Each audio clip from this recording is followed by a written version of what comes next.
Good evening. आशा है सभी छात्र मुझे सुन पा रहे हैं। वेलकम। आज आपका प्रीलिम्स परीक्षा हो गई है। प्रीलिम्स परीक्षा के बारे में बहुत से छात्र जानना चाह रहे हैं, कैसा उनका एग्ज़ाम रहा। तो वेलकम। केजीएस की पूरी टीम आज के एग्ज़ाम पे एक एक सीमित चर्चा, थोड़ा सा कि कैसा रहा एग्ज़ाम, क्या इसके संभव उत्तर हो सकते थे प्रश्नों के। तो टीम के सारे सदस्य, हिंदी माध्यम, अंग्रेजी माध्यम, Hindi and English, both the team teachers would be coming and we will be talking about how was the paper and what could be the possible answers. आज जो हम बताएंगे वो हमारी प्रथम दृष्टया जो हमें उत्तर लगते हैं होने चाहिए थे, उन पर शिक्षक अपनी बात करेंगे, लेकिन उनका अगर डिटेल आप जानना है तो उसके बाद के सेशंस में होगा। तो कैसा रहा आपका एग्ज़ाम? जिन छात्र छात्राओं ने एग्ज़ाम दिए होंगे, मैंने कई यूट्यूब चैनल्स पे देखा, 12 बजे परीक्षा समाप्त हुई पेपर 1 की जीएस की, और उसके बाद ही आधे घंटे में जो है उस पर छात्रों से डिस्कशन शुरू हुआ। तो निश्चित रूप से जो छात्र परीक्षा दे रहे थे वो तो उस डिस्कशन का हिस्सा नहीं होंगे, और जो छात्र परीक्षा नहीं दिए उनको वो बताने का हमने सोचा कि कोई खास औचित्य उस समय नहीं है। तो जिन छात्रों ने परीक्षा दी है, आपने एक बड़ा काम किया है। पहले तो कॉन्ग्रेचुलेशंस, पूरे जोश और होश के साथ आपने परीक्षा दी है, और कैसी रही उस पर चर्चा करेंगे। प्रारंभ करना चाहता हूँ, एक चैट है जो मुझे थोड़ा सा दुखी भी कर रहा है और जो थोड़ी आज सच्चाई भी रही। कुछ छात्रों ने निर्देश का पालन नहीं किया था, तो वो सेंटर पर सही समय पर नहीं पहुंचे। सेंटर पे यहाँ तक किया आया है कि 9 बजे के बाद यदि कोई 1 मिनट भी लेट हुआ है तो कुछ सेंटर्स पे लोगों को रोक दिया गया। Some people were not allowed to get into the centre if they were late even by a minute. तो ये आगे वालों के लिए, जो छात्र अभी इस परीक्षा की तैयारी कर रहे हैं, उनकी जानकारी के लिए बताना चाहता हूँ कि as I had told you 48 hours before the examination instructions ज़रूर देखिएगा बच्चों। इंस्ट्रक्शंस नहीं देखेंगे तो चैलेंज हो जाएगा। इंस्ट्रक्शंस को फॉलो करिए, आपके पूरे वर्ष की मेहनत होती है और वो ऐसे ज़ाया नहीं जानी चाहिए। चलिए, तो आपके बहुत सारे प्रश्न आ रहे हैं, इसको बहुत लंबा नहीं खींचेंगे, मेरे बाद बाकी शिक्षक भी एक एक कर कर आते जाएंगे। सर मुझे लगा ये पेपर 2023 से भी टफ था। सर आई होप ये एग्ज़ाम पास हो जाए। चलिए देखते हैं कैसा रहा आज का। तो ये जनरल कमेंट ऑन आपका प्रीलिम्स जो है, तो पहली चीज तो मैं सभी को बताना चाहता हूं, जो भी छात्र परीक्षा दे रहे हैं प्रीलिम्स और मेंस की, यूपीएससी अगर आप क्लियर करना चाहते हैं तो सबसे पहला मंत्र जो है, expect the unexpected. Please do not think जो आप करके गए हैं वो वैसा ही आने वाला, it will not come. The only thing constant about UPSC is change. वो प्रीलिम्स में भी चेंज करेगा, वो मेंस में भी चेंज करेगा। तो निश्चित रूप से 2026 का प्रीलिम्स पिछले प्रीलिम्स के परीक्षा पत्र से अलग था। It was different, I do give it was different. Why was it different? नए एलिमेंट्स इसमें ऐड किए गए, पेपर में नए एलिमेंट्स हैं। नए एलिमेंट्स में क्वेश्चन का पैटर्न थोड़ा सा चेंज किया गया, स्टेटमेंट्स में जो आपको सिलेक्ट करना होता है। So there were some new elements that एक स्टेटमेंट दूसरे को सपोर्ट कर रही है। वो असर्शन रीजनिंग कैटेगरी के जो पहले क्वेश्चन पूछे जाते थे, उस कैटेगरी के कुछ क्वेश्चन आए। कुछ क्वेश्चन इस बार सिचुएशन रिएक्शन के दिए गए, एक समस्या, एक चुनौती बना दी गई, उस पर आपके विचार क्या होंगे, जो एथिक्स की श्रेणी में भी जा सकते हैं। तो वो भी एक नई चीज थी। तो नया आया, नयापन आएगा, यूपीएससी नया रखता है, और कोई भी सीरियस शिक्षक, सीरियस छात्र इसके लिए तैयार रहता है। इतनी बड़ी बात कि भाई यही आएगा, एग्जैक्टली आएगा, मुश्किल है। दूसरी जो चुनौती मुझे लगती है कि आज का पेपर विश्लेषणात्मक ज्यादा था, और ये कहा भी जाता है कि यूपीएससी का प्रश्न पत्र it is not like UPPCS, MPPCS या आरएएस, कि इसमें रटान से आप जो है रटे रटाए उत्तर कर लेंगे। तो वहां एप्लीकेशन भी करना था, सोचना था, प्रश्न को पढ़ना था, नए तरह के प्रश्न आ गए। पेपर इन सारी चीजों को समावेश करके लेंदी हो गया, तो पेपर लंबा भी हो गया।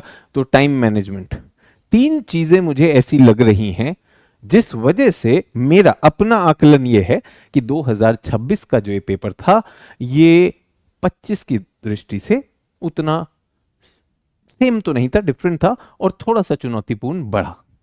बट ये कहना कि 2023 से भी कठिन था, ये अभी थोड़ा सा ज्यादा है मेरे लिए, मैं उतना ज्यादा इसे नहीं मान रहा हूं, बट इन तीन चीजों ने इस पेपर में एक नयापन लाया, एक नया चैलेंज लाया। यूपीएससी ने अपने प्रॉमिस पे यूपीएससी खरी उतरी।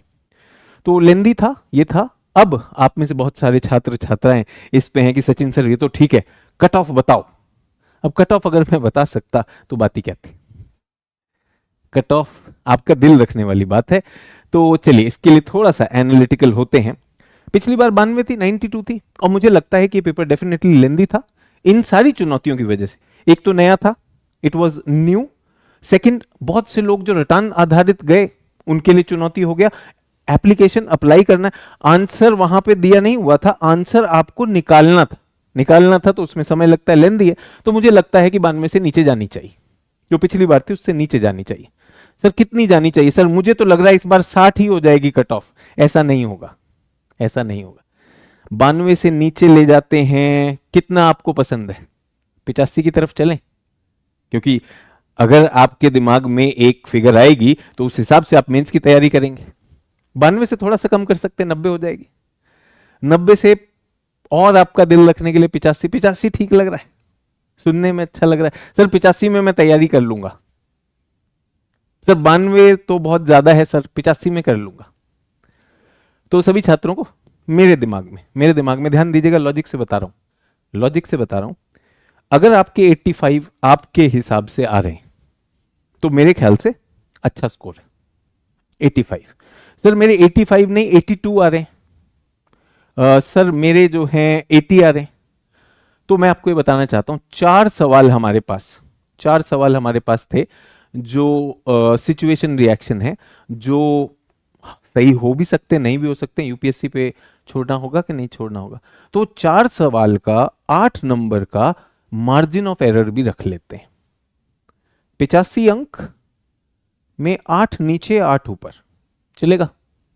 तो ये तो इसके लिए कि जो लोग इस पे फंसे हुए हैं कि क्या करना है, ठीक है। उसके बाद फिर से मैं कहना चाहता हूं, जो लोग इस पर गए थे रटान करके, कसम खा के गए थे इसी नोट्स को रटूंगा, इसी क्लास का रटूंगा, झटका लगाए। जो लोग तेजी नहीं रखते पढ़ने में, इस बार तो इतने लंबे लंबे वो डाल दिए, 4 प्रश्न जो आए हैं उनमें चुनौती हो गई थी, तो वो लेंदी, पढ़ना भी वो होना चाहिए और न्यू एलिमेंट्स के लिए तैयार होना चाहिए। सचिन सर स्टैटिक ना के बराबर था, मोस्टली करंट अफेयर्स से था। मुझे नहीं पता बच्चे आपने क्या परीक्षा दी, मैं आपको थोड़ा सा परीक्षा देना चाहता हूं। कितने प्रश्न, क्योंकि मेरा एरिया ज्योग्राफी है, ज्योग्राफी और मेरे बाद एनवायरनमेंट के शिक्षक भी आएंगे, तो कितने प्रश्न आए थे? तो जब मैंने गिनती की तो मैंने जोड़ते देखा, मैंने कहा अरे तो 19 और 11 के करीब जो है प्रश्न बन रहे हैं। तो हमारे प्रश्न जो बन रहे थे ज्योग्राफी एनवायरनमेंट में, जो हम कहते हैं 25 से 30 बनते हैं, बने। लेकिन कैसे बने? अभी किसी ने कहा सर सारा करंट अफेयर्स है, तो मैं आपको दिखाना चाहता हूं, ये ज्योग्राफी का है। ये जो एक ज्वालामुखी पे क्वेश्चन आया, टुंगा रुआ वोल्केनो, ये कहां पर है? तो वोल्केनो पढ़ते हैं, वोल्केनो दक्षिण अमेरिका के वोल्केनो पढ़ते हैं, लेकिन ये करंट अफेयर्स से जुड़ गया। तो पहली बात तो आपको दक्षिण अमेरिका में वोल्केनो क्यों बनते हैं वो जुड़ना था, और उसके साथ वो था। तो अगर आप ये सोचते हैं कि क्लास में जो पढ़ाया जा रहा है उसके साथ में समसामयिक चीजें नहीं करोगे तो चुनौती, फिर कैसे करंट अफेयर्स हुआ? अंडमान निकोबार का जलवायु पूछ लिया, भूगोल है, अंडमान निकोबार न्यूज में था। भारतीय प्रायद्वीप की चट्टानें कैसी हैं उनके बारे में प्रॉपर्टी पूछ लिया। सागरमाला परियोजना, क्लास में हमने इस पर बात की, सागरमाला परियोजना। इनको मैंने काट क्यों दिया? ये हमने करंट अफेयर्स में डिस्कस करेंगे। हैं ज्योग्राफी टॉपिक, आप देखिएगा लेक तुर्काना के बारे में पूछा। तुर्काना जितने भी छात्र जो अफ्रीका की रिफ्ट वैली मेरे साथ विश्व भूगोल में पढ़ते हैं तो वो वहां पर बात होती है। विरीनियम पोर्ट जो है ये विकसित हो रहा था, इस पर वो हो रहा था, लोगों का एक्सपेक्टेशन था कि यहां पर एक कंटेनर गिरा था, पोल्यूशन की भी बात चल रही थी, क्लास में भी था। विरीनियम नदी का नाम गैस करना था। स्टेट की बाउंड्री, कौन से राज्यों की सबसे ज्यादा सीमाएं हैं, क्लास में ऐसी चर्चा क्लास में हुई है कि नहीं हुई? सिल्क टेक्सटाइल को लेकर बहुत बढ़िया सा प्रश्न बनाया, हॉर्मुज स्ट्रेट, हॉर्मुज पे आना था, मानचित्र आधारित। तो फिर से बता रहा हूं, है भूगोल के ही शब्द हैं, भूगोल के शब्द हैं। यहां पे आता हूं, यमुना सतलुज, इतिहास से जोड़ दिया, इतिहास से यमुना और सतलुज में कौन सी जो है शिफ्ट हुई, लॉजिक से अराइव करना था। रिवर के हिस्टोरिक नेम, नदियों के पौराणिक नाम जो हैं वो हमने क्लास में मटेरियल में भी दिए हुए, पौराणिक नाम। तो अगर आपने वो पढ़ा ही नहीं तो आप सोच रहे हैं पेपर तो कठिन था, अब तो इसमें सारी कट ऑफ पढ़ के आए बच्चे, बहुत ईमानदारी से मैंने कहा, एक ईमानदार शिक्षक, एक ईमानदार छात्र, बाकी यूपीएससी की चुनौती को हम बहुत बढ़िया से देख सकते हैं। रिन्यूएबल एनर्जी, ये आरईई के बारे में जो छात्र मेरी विश्व भूगोल में संसाधन क्लास करते हैं, आरईई क्या होता है, बट ये साइंस एंड टेक में है तो हमने वहां छोड़ दिया। Deep ocean mission science and tech वाले शिक्षक बताएंगे। जीके पर आया कौन सी नदियां किस पुल से जुड़ी हुई हैं, क्योंकि भारत के पड़ोसी देशों से जो पुल जुड़े हुए हैं। उसके बाद ईयू मेंबर कंट्रीज क्या क्या हैं, लोकेशन ऑफ सेमीकंडक्टर प्लांट है, बिल्कुल है सब। पॉलिटी तो गायब ही कर दिया। फिर मैंने कहा पॉलिटी के प्रश्न आए हैं, निश्चित रूप से हमारे संविधान से प्रश्न आए हैं, जिनको फिर उसके समसामयिक मुद्दों से जोड़ा है। तो ये जोड़ अगर आपको नहीं आता, जो विश्वास की जगह अंधविश्वास पे चलने लगते हैं, उनके लिए थोड़ा चुनौती निश्चित रूप से होगा, निश्चित रूप से होगा। चीजों को साथ में नहीं जोड़ेंगे तो दिक्कत होगी बच्चों, चीजों को साथ में। अब इतिहास देख लीजिए, एंशिएंट इतिहास चुनौती है, जो चुनौती है भाई हम उसको मानते हैं। खैर, आज की क्लास में इसमें जो डिटेल डिस्कशन है वो हम फिर करेंगे। आज हम आपको कम से कम कुछ कुछ एरियाज के वो देना चाहते हैं। सभी लोग जो मुझे सुन रहे हैं, all the people who are listening to me, if you are somewhere in the range of 85, ऊपर 4 के नंबर रख लीजिए, 8 ऊपर 8 नीचे, क्योंकि 4 प्रश्न यूपीएससी ने ऐसे पूछे हैं जिनमें यूपीएससी का जवाब फाइनल होगा। तो मुझे लगता है कि आप अपने अंक सोचिए, उस हिसाब से मुझे लगता है कि बहुत से लोग उसमें आ जाएंगे। हाँ, ये जरूर था, पेपर आपको डराता है। यूपीएससी का जो ये पैटर्न है ना, एक्सपेक्ट द अनएक्सपेक्टेड, बहुत से लोगों को डर के छोड़ने पे मजबूत करेगा। और यहाँ वो आपका कैरेक्टर टेस्ट कर जाते हैं कि बच्चे में वो सहनशीलता और वो जुझारूपन है या नहीं, आर यू अ फाइटर और नॉट। तो वापस आते हैं, और इसके बाद आज जो है ये उत्तर हैं, उसके बाद डिस्कशन भी करेंगे। और नेक्स्ट राउंड के लिए तैयार हो जाना, 2 दिन का ब्रेक ले लो, नेक्स्ट राउंड के लिए, मेंस के लिए तैयारी शुरू कर देना। तो ये प्रश्न आया है, with reference to climate of Andaman and Nicobar which of the following statement is और आर करेक्ट। अंडमान के क्लाइमेट के बारे में पूछा है। पहला है ह्यूमिड ट्रॉपिकल क्लाइमेट है, बिल्कुल है, ह्यूमिड है, इक्वेटर के पास है, ट्रॉपिकल भी है। Receive rainfall from both south west and north east monsoon, दोनों तरफ से हाँ रेनफॉल भी मिलती है। तीसरा, maximum precipitation is between December and May, सर्दी के जो महीने हैं दिसंबर से मई तक में, इसमें सबसे ज्यादा वर्षा होती है। अब ये जो गड़बड़ हो जाएगा, सबसे ज्यादा वर्षा इसमें दिसंबर से मई में नहीं होती, इसका उल्टा होता है, मई से दिसंबर में होती है। तो इसलिए तीसरा गलत है, तो हमारा आंसर बी ब्रावो होगा। आप चाहें तो अपने आंसर्स कर सकते हैं, मेरी तरफ से बी ब्रावो, एक्सप्लेनेशन बाद में करेंगे, बट अभी जो है मोटे तौर पर जो हमें दिख रहा है ये बी ब्रावो। उसके बाद प्रायद्वीप के चट्टानों के बारे में बताया है। विवर्तनिकी क्रियाओं से पश्चिमी घाट का जलमग्न हुआ। मैंने कई बार क्लास में बताया कि पश्चिमी घाट टूटकर जब हिमालय के लिए प्लेट टकराई तो इसका धंसान हुआ, पहला ठीक है। Precedence of residual mountain ranges in Velikonda, तो जब मैं भारत का भूगर्भिक इतिहास बताता हूं तो बताता हूं कि जो हमारे पूर्वी घाट हैं, ये पूर्वी घाट जो हैं पुराने पुराने वलित पर्वत हैं, तो ये रेजिडुअल हैं, ये भी ठीक है। और ये तेज बहाव वाली नदियां, बहुत गहरे, बट तेज बहाव की तो नदियां ही नहीं है पेनिनसुला में, तो ये गलत हो जाएगा। मेरे ख्याल से 1 और 2 आंसर बी ब्रावो होगा, बी ब्रावो, ठीक है, पेनिनसुला वाले का। तीसरा, आप इस चैट को, इस वीडियो को रोक कर भी देख सकते हैं कि आपके उत्तर कौन सा वो जा रहा है, और जिनके सही आ रहे हैं बहुत अच्छी बात है। अब यहां बहुत बढ़िया तरीके से पूछा गया, नदियों को जो हम पढ़ाते हैं हम कहते हैं ये नदी है और ये नदी के गुण हैं, ऐसे पढ़ाया जाता है क्लास में। इन्होंने उल्टा किया, पहले गुण लिख दिए, बोले गुण से पहचानो नदी कौन सी है। From the properties of the river you have to identify which is the river. So ये एक एंटीसीडेंट नदी है, पूर्ववर्ती है। हाँ जी, पूर्ववर्ती मतलब हिमालय से पहले से थी, तो पूर्ववर्ती नदियों में ये सारी पूर्ववर्ती हैं। ये 3 देशों से बहती हैं, तीसरा 3 देश से नहीं बहती है। ब्रह्मपुत्र, सिंधु और सतलुज, ये 3 देश हैं, चीन, भारत और पाकिस्तान। तो ABC में से उत्तर होगा। तिब्बती पठार से शुरू होते, तिब्बत से शुरू होते हैं, ये तीनों होती हैं, अभी भी ABC है। It does not form distributary, distributary वो होता है जो नदी अपने उसमें बंट जाए, तो वितरिकाएं नहीं बनाती। तो वितरिका वो नहीं बनाएगी जिसका मुहाना नहीं होगा या बहुत ज्यादा बीच में ब्रीडिंग नहीं होगी। जैसे हम देखते हैं कि ब्रह्मपुत्रा में तो बीच कोर्स में ही नदी में द्वीप बनने लगते हैं। तो मेरी तरफ से उत्तर सी चार्ली, सतलुज होगा। इसका उत्तर सतलुज नदी होना चाहिए 15 का।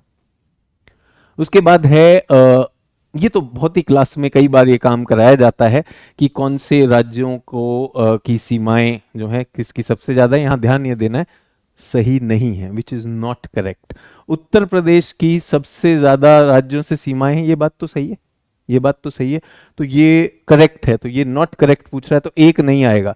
Rajasthan shares longest international boundary, Rajasthan तो पाकिस्तान का तो सबसे लंबी सीमा भी नहीं, सबसे लंबी सीमा तो बांग्लादेश से है, तो स्वाभाविक है यहां पर आना चाहिए पश्चिम बंगाल। और Sikkim is the only state which shares it's boundary with just one, नहीं सिक्किम नहीं है। अगर आपने मेघालय देखा, अगर आपने मेघालय देखा तो मेघालय भी एक स्टेट है। तो ये दोनों गलत हैं। पूछा उसने कौन से दोनों गलत हैं, 2 और 3, 2 और 3 वाला विकल्प सी चार्ली है, इसलिए सी होगा। ठीक है, कोई लिख रहे हैं, नरेंद्र लिख रहे हैं सर ब्रह्मपुत्र होगा, कि ब्रह्मपुत्र वितरिकाओं में नहीं जाती। बेटा एक बात बताओ, ब्रह्मपुत्र में आसाम में ही एक आपने माजुली नाम का द्वीप सुना है ना, वो नदी की धार कट जाती है उसके बीच में ही तो बनता है। फिर आप कहोगे कि ब्रह्मपुत्र नहीं काटेगी तो कैसे होगा। फिर मैंने कहा उत्तर पे अराइव करना है, कुछ रट के गए तो गड़बड़ है ना। प्रश्न ऐसे थे कि आपको प्रश्न पढ़ना है, जो आप पढ़ के आए किताबों से अपने शिक्षकों से, उसको वहां अप्लाई करना है, उसको वहां अप्लाई करना है।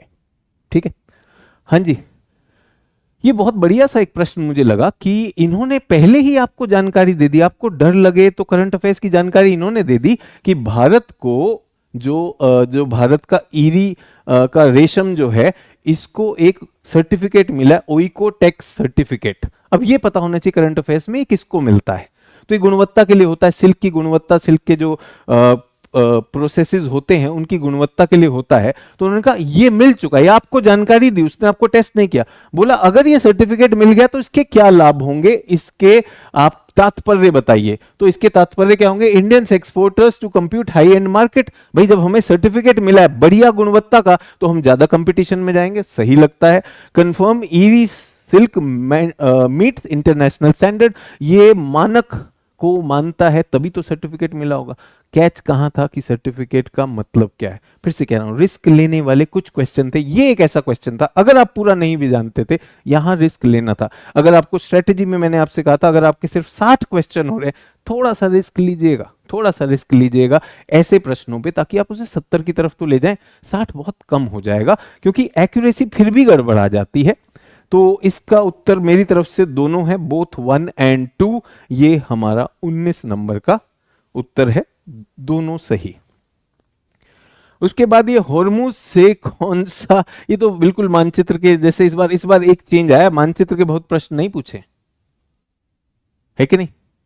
हिमांशु कह रहे हैं सर एग्जाम के बाद रियलाइज हुआ, सर इस वाले प्रश्न में तो रिस्क बनता है। बिल्कुल हिमांशु, ये बहुत इंपॉर्टेंट लर्निंग है, जिन बच्चों ने नहीं भी दिया है। जिन भी छात्रों को ऐसा लगता है पेपर कठिन है, मैं 60 पे छोड़ दूं, भाई थोड़ा अपने को धक्का देना है, क्योंकि बहुत से लोग तैयारी करके आए हैं, रण ऐसे नहीं छोड़ना है ना।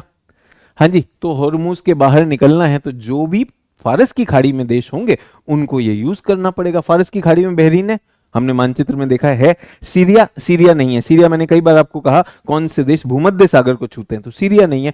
कतर है, इजिप्ट नहीं है, तो बहरीन और कतर वाला जो होगा, बहरीन और कतर, ये बहरीन है, ये कतर है, ये तो यहां से निकलेंगे। सीरिया वाले को यहां जाने की क्या जरूरत है, सीरिया इधर निकलेगा, इजिप्ट इधर निकलेगा। मानचित्र के इस बार कम क्वेश्चन आए, ये बिल्कुल सही बदलाव किया यूपीएससी ने। अब ये बड़ा अच्छा सा प्रश्न है, एक और प्रश्न सोचिएगा, रिस्क लेने वाला प्रश्न, और सोच के देखिएगा। प्लीस्टोसीन काल में या तो यमुना नदी सिंधु नदी की तरफ बहती थी या सतलुज नदी यमुना की तरफ बहती थी, कुछ तो है कि ये दोनों जुड़े हुए थे, गंगा और सिंधु में कोई जोड़ था प्लीस्टोसीन काल में।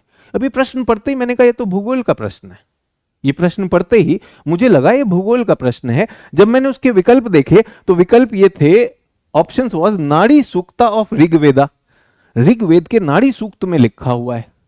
तो मैंने कहा भाई ये प्रश्न किसका है, ज्योग्राफी का है या हिस्ट्री का है, ऋग्वेद कैसे आ गया। फिर मैंने कहा नहीं है तो ज्योग्राफी का ही, ज्योग्राफी जियोलॉजी की बात है, प्राचीन जियोलॉजी की बात है कि ये नदियां पहले जुड़ी हुई थी, साइंटिस्ट ने बताया है। तो सर फिर ये सही होगा कि नहीं, नदी सूक्त ऋग्वेद, तो भाई अब यहां पे रिस्क लेने वाली बात है। आप मुझे बताइए, ऋग्वेद में अगर नदियों का मेंशन कहीं पर है, बिल्कुल है, मैं मानता हूं, क्या वो प्लीस्टोसीन युग की बात करते हैं? प्लीस्टोसीन की बात तो नहीं करते ना, उनके पास ये वाला नहीं है प्लीस्टोसीन वाला एक्सप्लेनेशन, तो ये इसका एक्सप्लेनेशन नहीं हो सकता। प्रश्न भी देखिए, इनका इनका उपयुक्त अभिकथनों के आधार क्या है, ऋग्वेद इनका आधार नहीं हो सकता। दूसरा, exploration of Sutlej and Yamuna by Robert Bruce Foote, अब ये कौन है ये पता नहीं, अगर बिल्कुल नहीं पता तो छोड़ दीजिए प्रश्न।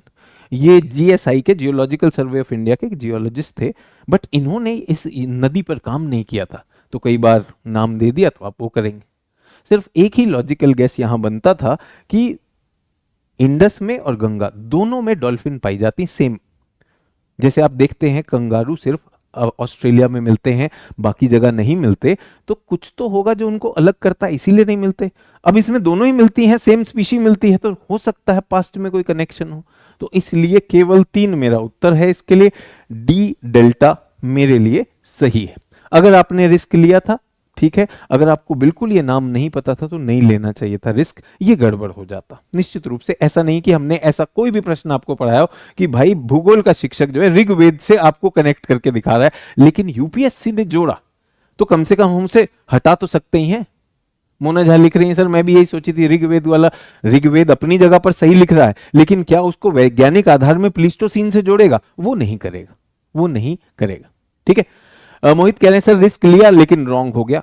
मोहित ये भी मानता हूं, रिस्क जहां शब्द है वहां रॉन्ग हो सकता है। अगर आपको मेरी स्ट्रेटेजी याद हो, हर 4 जो आप अटेम्प्ट करेंगे, अगर आपका एक रॉन्ग भी हो जाएगा और 3 सही हो जाएंगे तो भी आपका रिजल्ट अच्छा आएगा, तो कुछ पे तो रिस्क लेना चाहिए।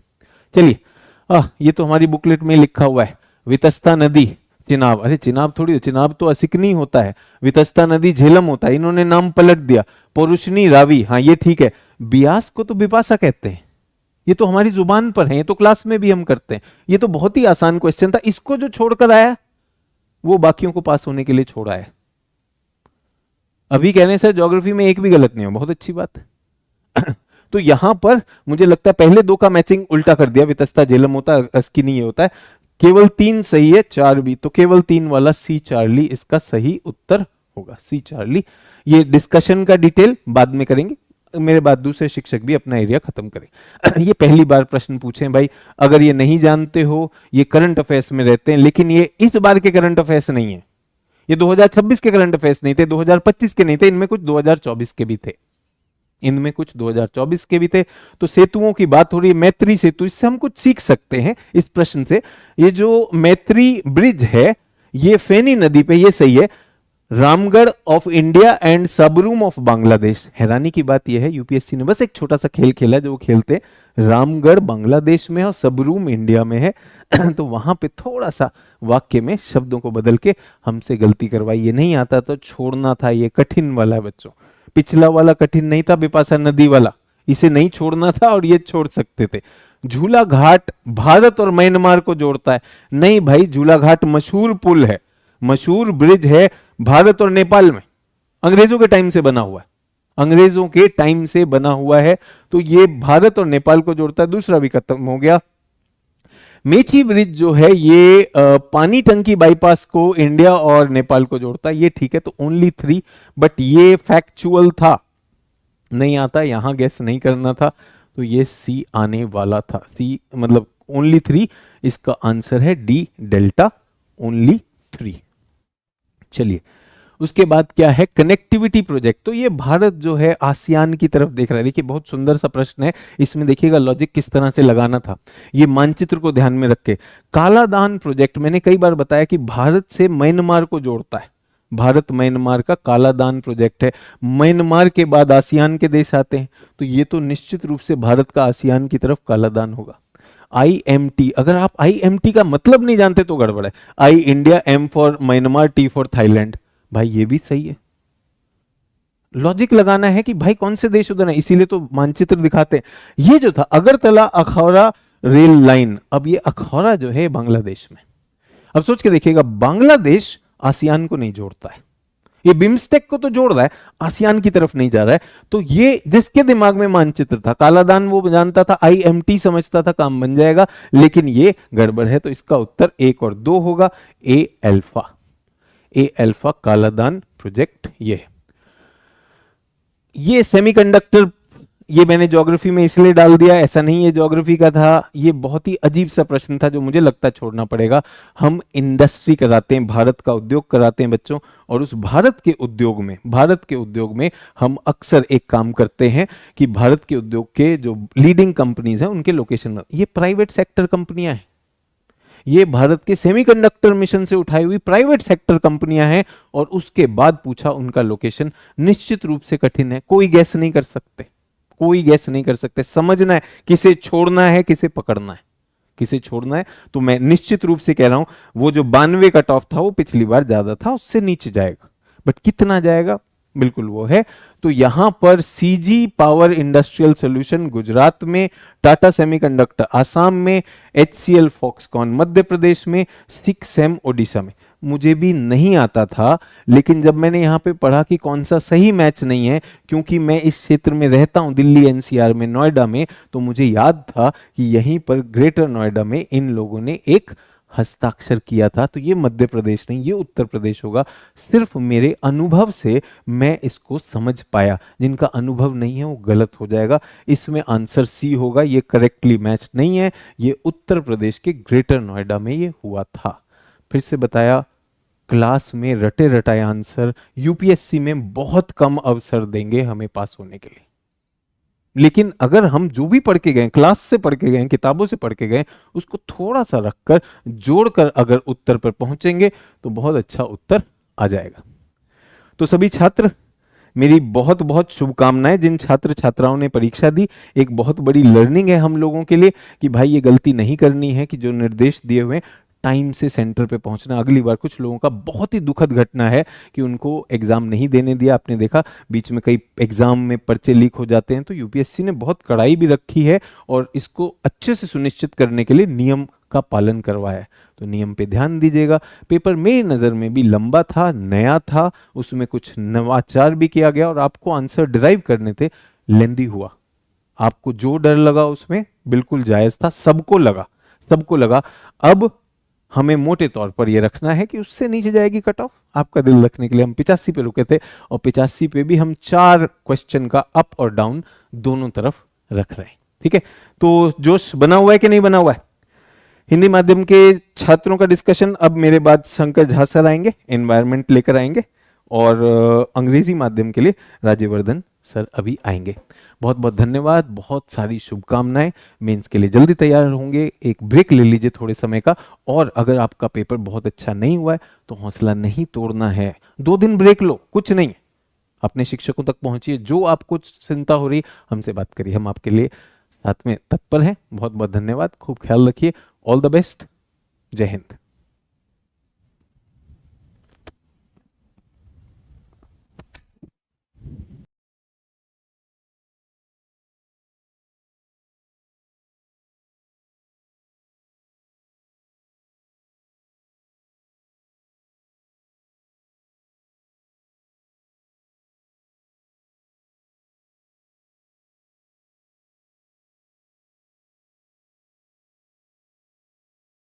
Hello everyone.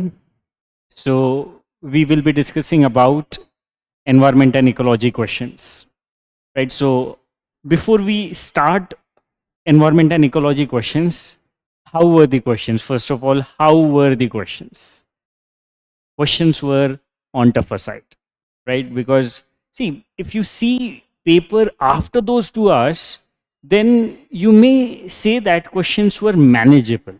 But within those 2 hours, questions were extremely difficult, right? So let us go through the questions. Total 11 questions we will be discussing related to environment and ecology, right? So let's start. First question is Tungurahua volcano, which was declared a global geopark by UNESCO in 2025, is situated in which one of the following countries, right? So this is factual question, total factual question, right? So last year in 2025, this Tungurua, Tungura, Tunguru, Tungurahua volcano was declared as global geopark by UNESCO in 2025, right? So this is located in Ecuador. So completely factual question. So no need to, let's say, explain in detail. Completely factual question. Question number 1, answer is A, right? Next now. Second question.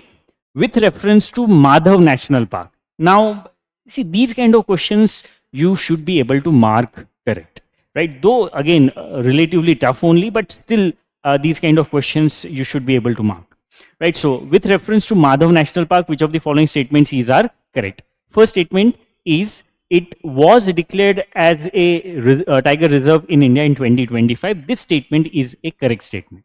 58th tiger reserve in India was Madhav National Park only. It was declared in 2025, and that's why you must have read it. So first is correct. Obviously, C and D you can eliminate because you want first in your answer, right? So if C and D is eliminated, no need to consider third statement, which says that its area is shared between Madhya Pradesh and Rajasthan. So obviously not. It is there only in Madhya Pradesh, not in Rajasthan. So third is incorrect anyways. Second now. Sakya Sagar, which is designated as a Ramsar site, is situated within this national park, right? So this statement is a correct statement because Sakya Sagar is there in this particular national park, Madhav National Park, which has been designated as tiger reserve as well. So first two are correct. Answer should be B, right? So again, second statement was relatively difficult, but still these kind of questions would decide the prelims of 2025 or 2026, right? So question number 2, answer is B. Next, sixth. Now next question is sixth, related to environment. Consider the following statements about the orchid called as foxtail orchid, right? So statements. First, it is an epiphyte orchid, right? So this statement is a correct statement because it is an epiphyte orchid. That means it grows on some other plant, but without using resources from that other plant. It is not a kind of parasite, right? It is an epiphyte. So first statement is correct. So foxtail orchid is an epiphyte. So if that is the case, again, two options you can eliminate. You are left with A and B. Now these kind of, let's say, questions may go either way, because if you have eliminated two options, you will be tempted in that particular exam situation to mark it, right? So second statement obviously is incorrect, right? The species is endemic to Northeast India. The species is endemic to Northeast India. This statement is incorrect. Why? Because it is there. The species is found even in Southeast Asia. It is also there in countries like Sri Lanka, and that's why second is incorrect. It is not endemic to Northeast India. Third, it is the state flower of Arunachal Pradesh and Assam. Now this statement is a correct statement, right? This statement is a correct statement that this foxtail orchid is considered as the state flower of Arunachal Pradesh and Assam. Now this question, though let's say you will be tempted to mark, there is a chance that this may go wrong, because it might be the case that see, generally we study, let's say, generally we study state animals. State flower is very difficult to know, and that's why even if you have marked, there is a chance that this may go incorrect. But answer of this question is B. Sixth question, answer is B, right? Next, 10th question. Which one of the following is the first Plan Vivo? Now what is Plan Vivo? Plan Vivo is a certifying agency for those projects which are related to nature and climate, and those projects which are initiated by the community. For those projects, Plan Vivo is a certifying agency. First Plan Vivo certified reducing emissions from deforestation and forest degradation REDD plus project in India. Which is this particular project? Answer is C. Khasi Hills Community REDD plus project, right? This Khasi Hills REDD plus project is India's first Plan Vivo certified REDD plus project, right? So answer is C, again a factual question. 10th question, answer is C.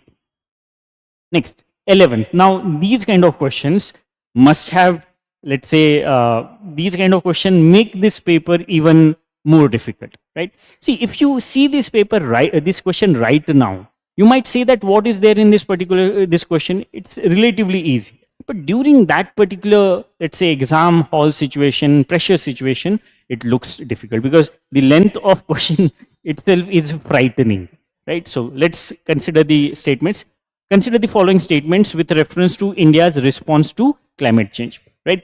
3 statements are there, and you are not supposed to check the, let's say, correctness or incorrectness of these 3 statements. What you have to find, you have to find the relationship amongst these statements, right? So we'll just go through the statements. First, India's long-term low emission development strategy, LTLEDS, is a crucial tool for achieving net zero by 2070, right? So LTLEDS is a crucial tool to achieve net zero by 2070. Fine. We don't have to, let's say, check whether it is correct or incorrect. Second, India's 4th biennial update report submitted in December 2024 recorded around 8% decrease in greenhouse gas emissions in 2020 over 2019. Again, fine, no problem. It is giving some kind of data with respect to biennial update report of emission reduction. Third, climate resilient development necessarily depends on quick and short-term achievements of emission reduction targets. Quick and short-term achievements of emission reduction will, let's say, will drive climate resilient developments as per statement number 3, right? So 3 statements are there. Let's check the statements related to their relationship, right? So first statement. Statement 1 is empirically supported by statement 2, right? Empirically supported, that means whether there is some kind of data present in statement number 2 that helps us understand statement 1. Yes, it is there, right? So you can see 8% decrease in emissions in 2020 compared to 2019, right? So this kind of, let's say, data supports the statement number 1, and that's why this statement is correct, right? So first statement is correct. Second, statement 3 contradicts the approach implicit in statement 1. See, statement 1 is about long-term low emission development strategy that we have to, let's say, follow in order to achieve goal by 2070. In long term, we have to achieve, let's say, emission reduction of net zero. Now, third statement says that the climate resilient development is a quick fix, right? In short term, we will be able to achieve climate resilient development. So obviously, statement number 3 is contradicting statement number 1, and that's why this statement is also correct, right? First 2 are correct. Only you are left with those that kind of option, and that's why answer should be 1 and 2. But we'll go through 3 as well. Statement 1 and 3 together establish the premise for long-term sustainability. See, statement number 1, yes, it establishes the premise for long-term sustainability, but not statement number 3, because statement number 3 is about quick and short-term achievements as far as climate resilient development is concerned, right? And that's why third is incorrect. So this is incorrect. 1 and 2 is correct. Answer is B, 1 and 2 only, right? So very difficult question in the exam hall especially. Question number 11th, answer is B.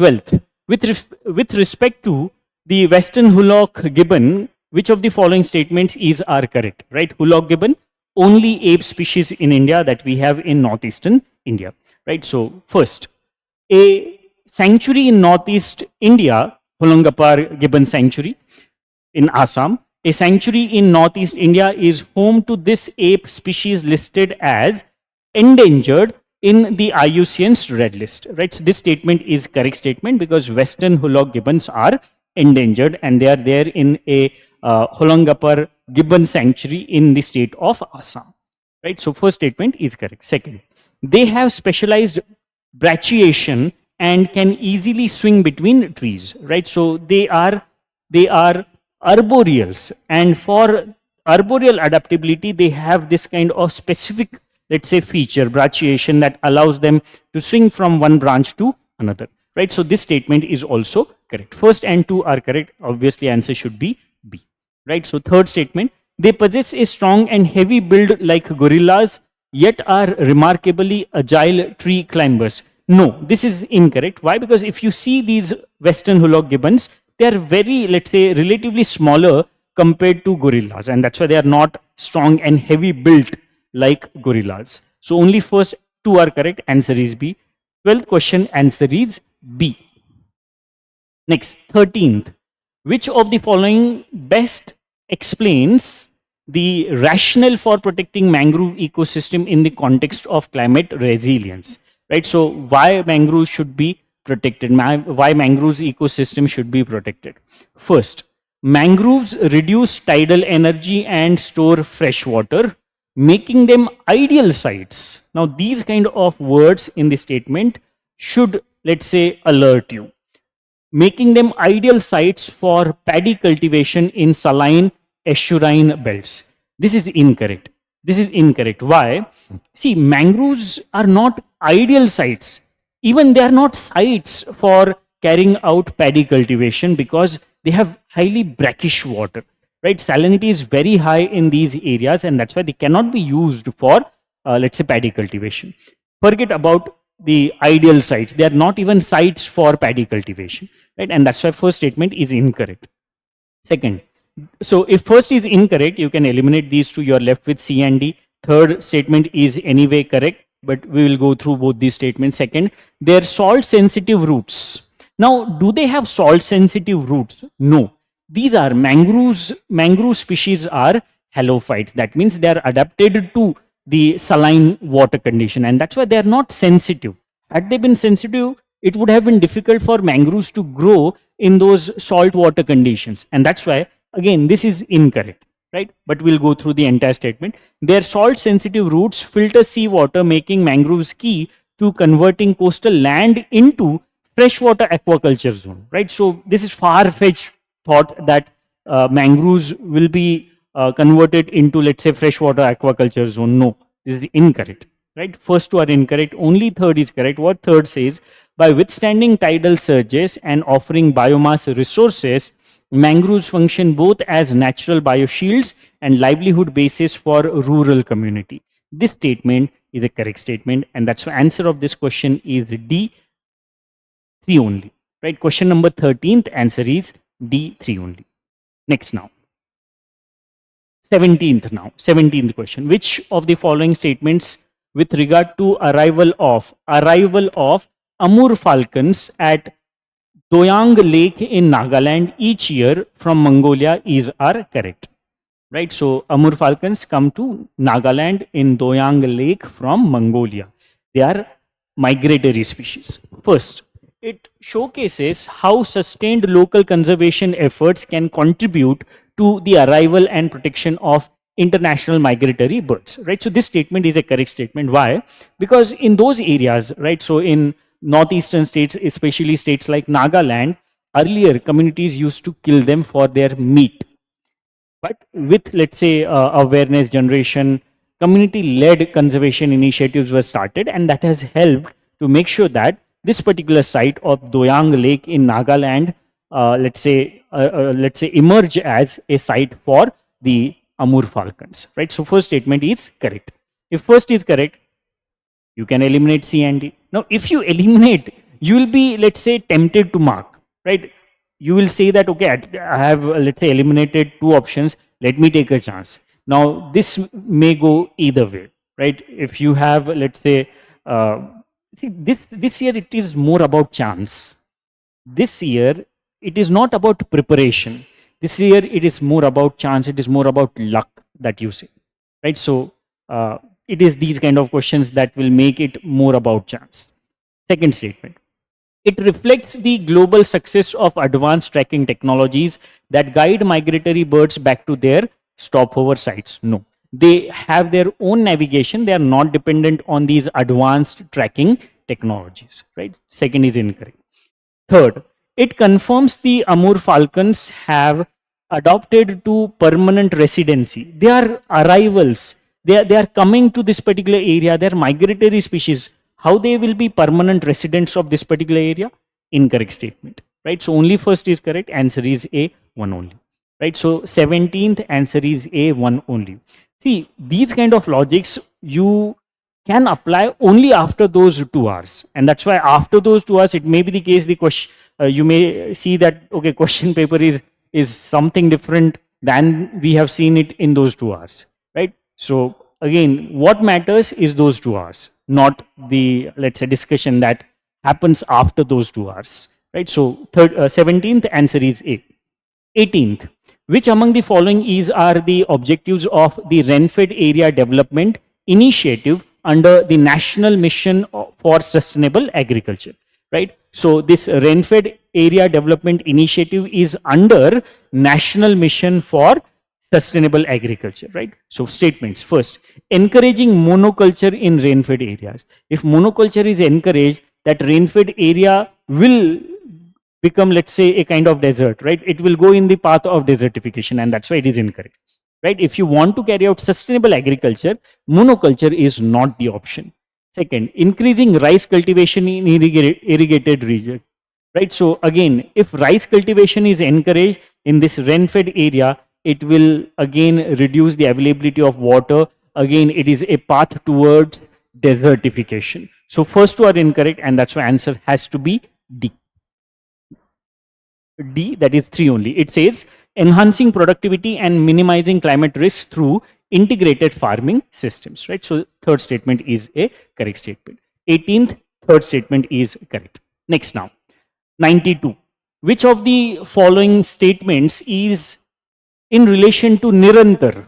Nirantar, that is National Institute for Research and Application of Natural Resources to Transform, Adapt and Build Resilience, a platform of institutions under the Ministry of Environment, Forest and Climate Change is our correct, right? So Nirantar is, this question is current affairs based question. It was initiated in January 2026. So this is a kind of institutional coordination initiative by MOEF and CC, right? And it has different verticals, at least 4 verticals are there in this Nirantar initiative, and the question is related to those verticals and who head those verticals, which institute will be taking care of those verticals. First, ecosystem survey analysis is a vertical under this platform, the lead institute of which is Botanical Survey of India, Kolkata. This statement is correct, right? This vertical, ecosystem survey and analysis vertical, is led by Botanical Survey of India. First is correct. Second, research and management of ecosystem service is a vertical under this platform, the lead institute of which is zoological, is Central Zoo Authority, New Delhi. This is incorrect because it is not under Central Zoo Authority. It is under the institute located in Dehradun. It is related to forest and research education, right? Indian Institute for Forest and Research Education. Second is incorrect. Third, capacity development support is a vertical under this platform, the lead institute of which is Indian Institute for Forest Management, Bhopal. This is correct statement, right? So first and third are correct statements, and that's why answer is B, right? So it is a tough question, right? It is a tough question because to remember these verticals and their lead institutes is really tough, right? So 92 answer is B. 99, last question for environment, 99. Which of the following statements with regard to India's indigenous new high resolution weather model Bharat forecast system are correct, right? So this is easier question, slightly easier question. First, its objective is to generate forecast at panchayat cluster level, This is correct because earlier we used to use a 12 by 12 square kilometer grid, 12 by 12 square kilometer grid. Now it has been replaced by Bharat forecast system with a grid of 6 by 6 square kilometer. And that's why we can say that the forecast of panchayat cluster level we will be able to get with Bharat forecast system. First is correct. Second, it was developed by IIT Delhi. This statement is incorrect. It was not developed by IIT Delhi. It is developed by IITM Pune, Indian Institute for Tropical Meteorology, Pune. So second is incorrect. Answer is A, one only, right? So these kind of question would decide prelims 2026, right? So that is about our discussion for environment and ecology questions. I hope you have understood environment and ecology related questions. Okay, so Don't get disheartened. This paper is extremely difficult. Do not get disheartened. This year, it is not about preparation, it is more about chance, right? So, thank you.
Hello everyone, welcome to KGS IAS Hindi, and this side Manish Srivastava, and we will discuss some questions which had appeared in today's UPSC exams.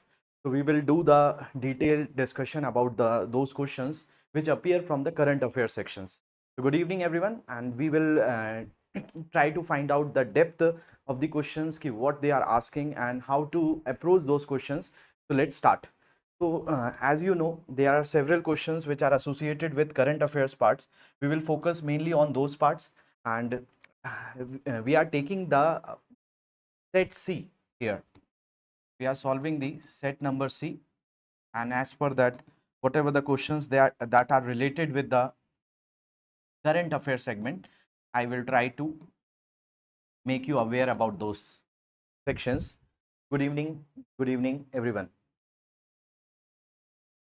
तो चलिए start करेंगे, देखते हैं कौन कौन से questions हैं वो जिनके ऊपर हमें फोकस करना है. आप लोगों तक सारी चीजें मुझे लगता है क्लियर आ रही होंगी. आप let's start, and we are solving this question number 8, and in the question number 8 it is asking, at the United Nations Ocean Conference that is held in June 2025 in France, the Food and Agriculture Organization of United Nations demonstrated its leading voice on marine and ocean issues. So as I had discussed earlier, this particular segment is associated with Food and Agriculture Organization, and Food and Agriculture Organization is giving a stress on the blue transformation for the livelihood which are associated with the aquaculture, and what four things they want to do the better. First is better production. If the production is better, then it will rise the first thing is production. If production is better, it will give lot of nutrition, and if nutrition is proper, environment will be in a balanced form, and if environment is in balanced form, that will give a better life to the ecosystem, whatever the biodiversity which are present in the ecosystem. So these are the four better things which are associated with this. It means that question number 8 have answer number B. So go with the answer number B, that is better production, better nutrition, better environment and better life. So this is answer number B. Now move towards the third question, and this question is known is about the REDET. REDD plus. What is this REDD plus? This is reducing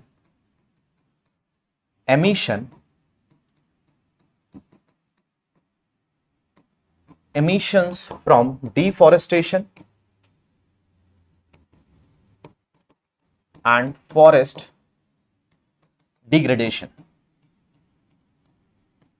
Somehow it is related with reducing emission from deforestation and forest degradation projects in India, and which one of the following is the first plan Vivo certified reducing emission? Means this question is asking that ki in India from which plan REDD is associated, and from that one the whole India is covered, and we are trying to reduce the emission, because the whole problem is associated with the emission. The carbon emission is that much, it is creating the, when the emission is high, and we are very much associated with this emission, and this emission is associated with CO2, with methane, with nitrous oxide, with sulfur hexafluoride, with nitrous trifluoride, with CFCs, with PFCs. These are the things which are that create a lot of emission, and due to emission we are facing global warming, and due to global warming we are facing climate change. So that's why REDD project in India started from the Shillong Plateau in 2011, and Shillong Plateau in 2011, Shillong Plateau is divided into three parts, as you already know, and these parts are known as Garo Hills, Khasi Hills, and Jaintia Hills. But they had chosen the Khasi Hills Community REDD project, and this was the first project in India, started from 2011. So Khasi Hills Community REDD project is associated with this, and this is the first plan Vivo certified reducing emission. So that's why the answer is correct number is C. So question number 10, answer is C.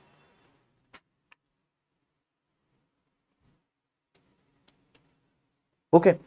So now move towards the next question. So you will get the answer. Question number 10 has answer number C. Now move towards the next question. This question is question number 11. We are focusing on question number 11. Question number 11 is saying that consider the following statement with reference to India's response to climate change. Due to climate change, how India is associated and what are the different things which are India is trying on its own.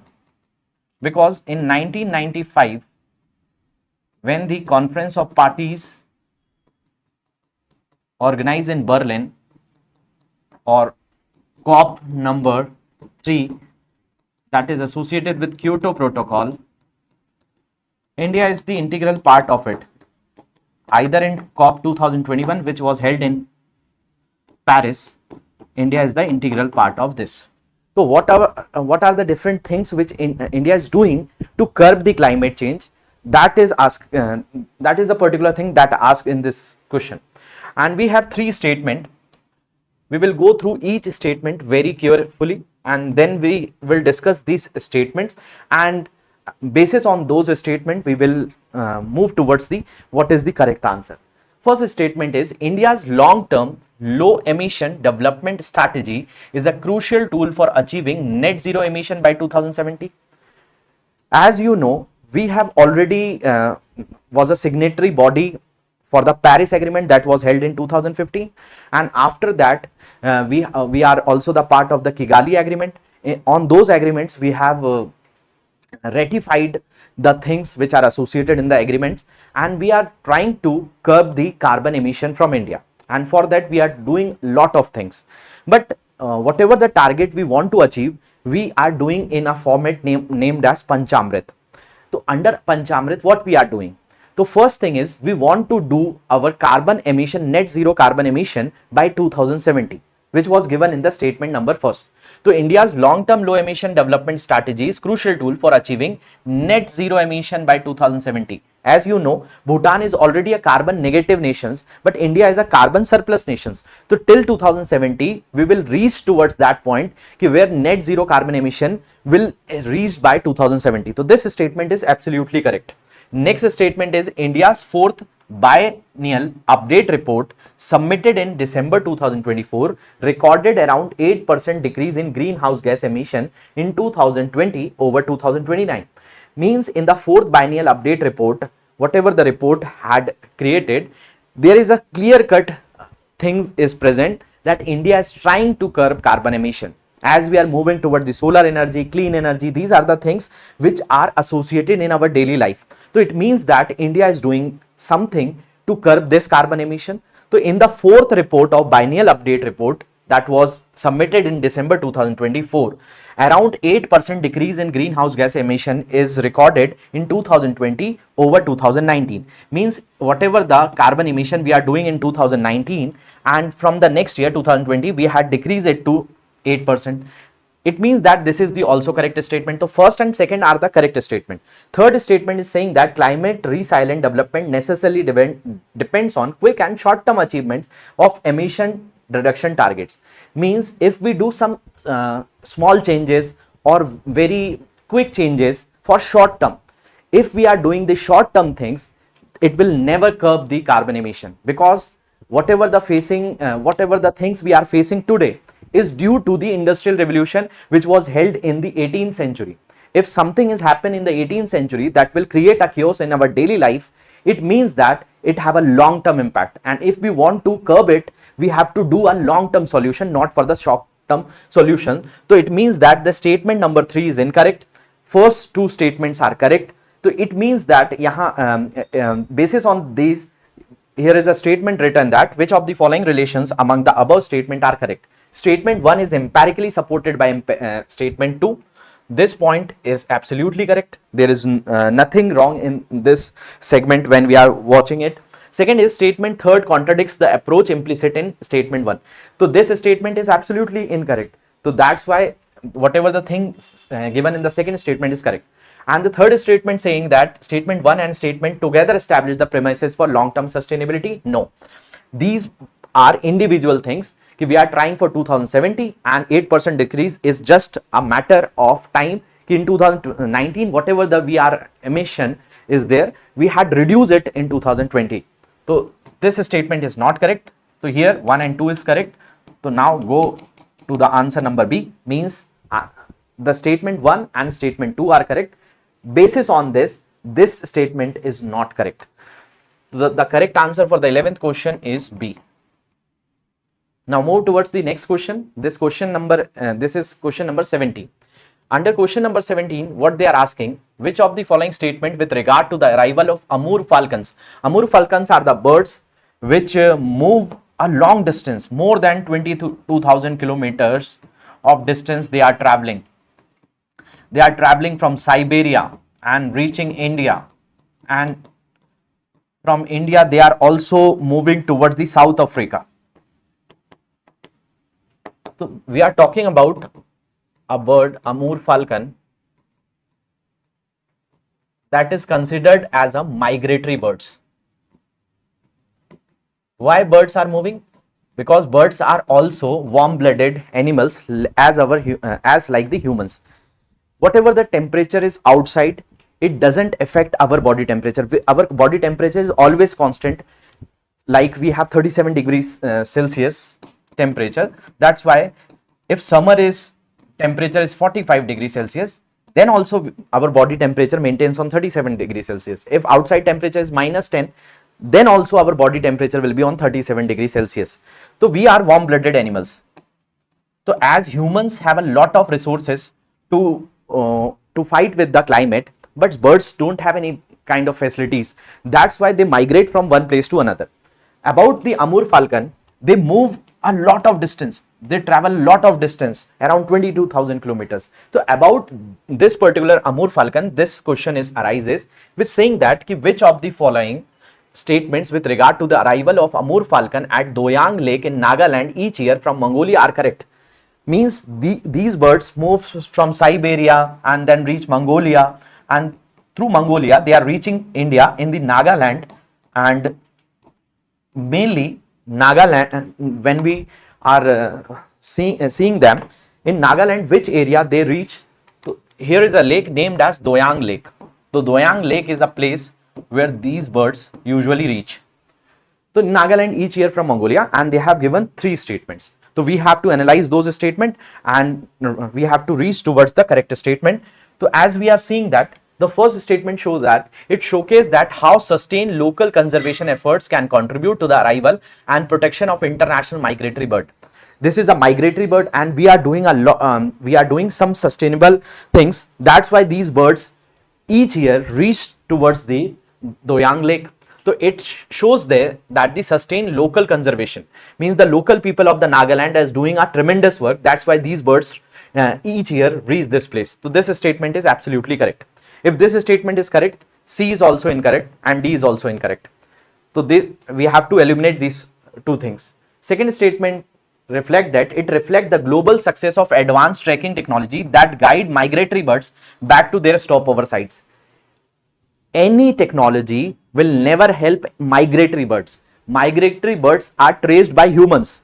but we are not capable to insert the technology into the birds कि they will guide, because they use geomagnetics. So it never guides a migratory bird to their stopover site. So this statement is incorrect. It confirms that Amur falcons have adapted to permanent residency in India due to favorable habitat change. Birds will never be a permanent residency in India, as Amur falcon travel lot of distance. After India, they will reach South Africa. Sometimes they reach Siberia. Sometimes they reach Africa. Sometimes they reach Mongolia. It means how they can be the permanent resident of India. So this statement is also incorrect. So when statement second is incorrect, this is also incorrect. Statement third is incorrect. These three statements are incorrect. It means that A option is the right answer. So 17th question have the right answer, that is one only. It shows that the how sustainable local conservation of the Nagaland people have sustained this Doyang Lake for Amur falcons. So answer is A. Now move towards the next question. Next question is 18th number question. Which among the following are the objectives of Rain-Fed Area Development Initiative under the National Mission for Sustainable Agriculture?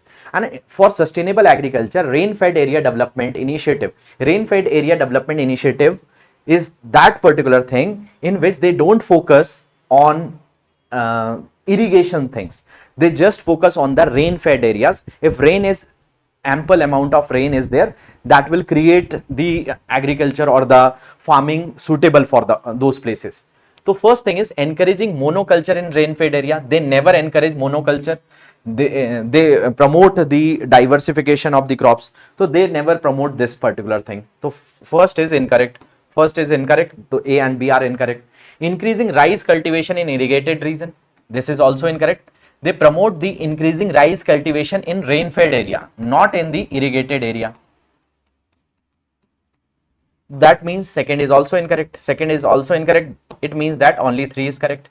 So enhancing productivity and minimizing climatic risk through integrated farming system, that is IFS. So it means that only 3 statement is correct. That means we have to go towards the D answer. So D is the right answer. Now we move towards the 44th question.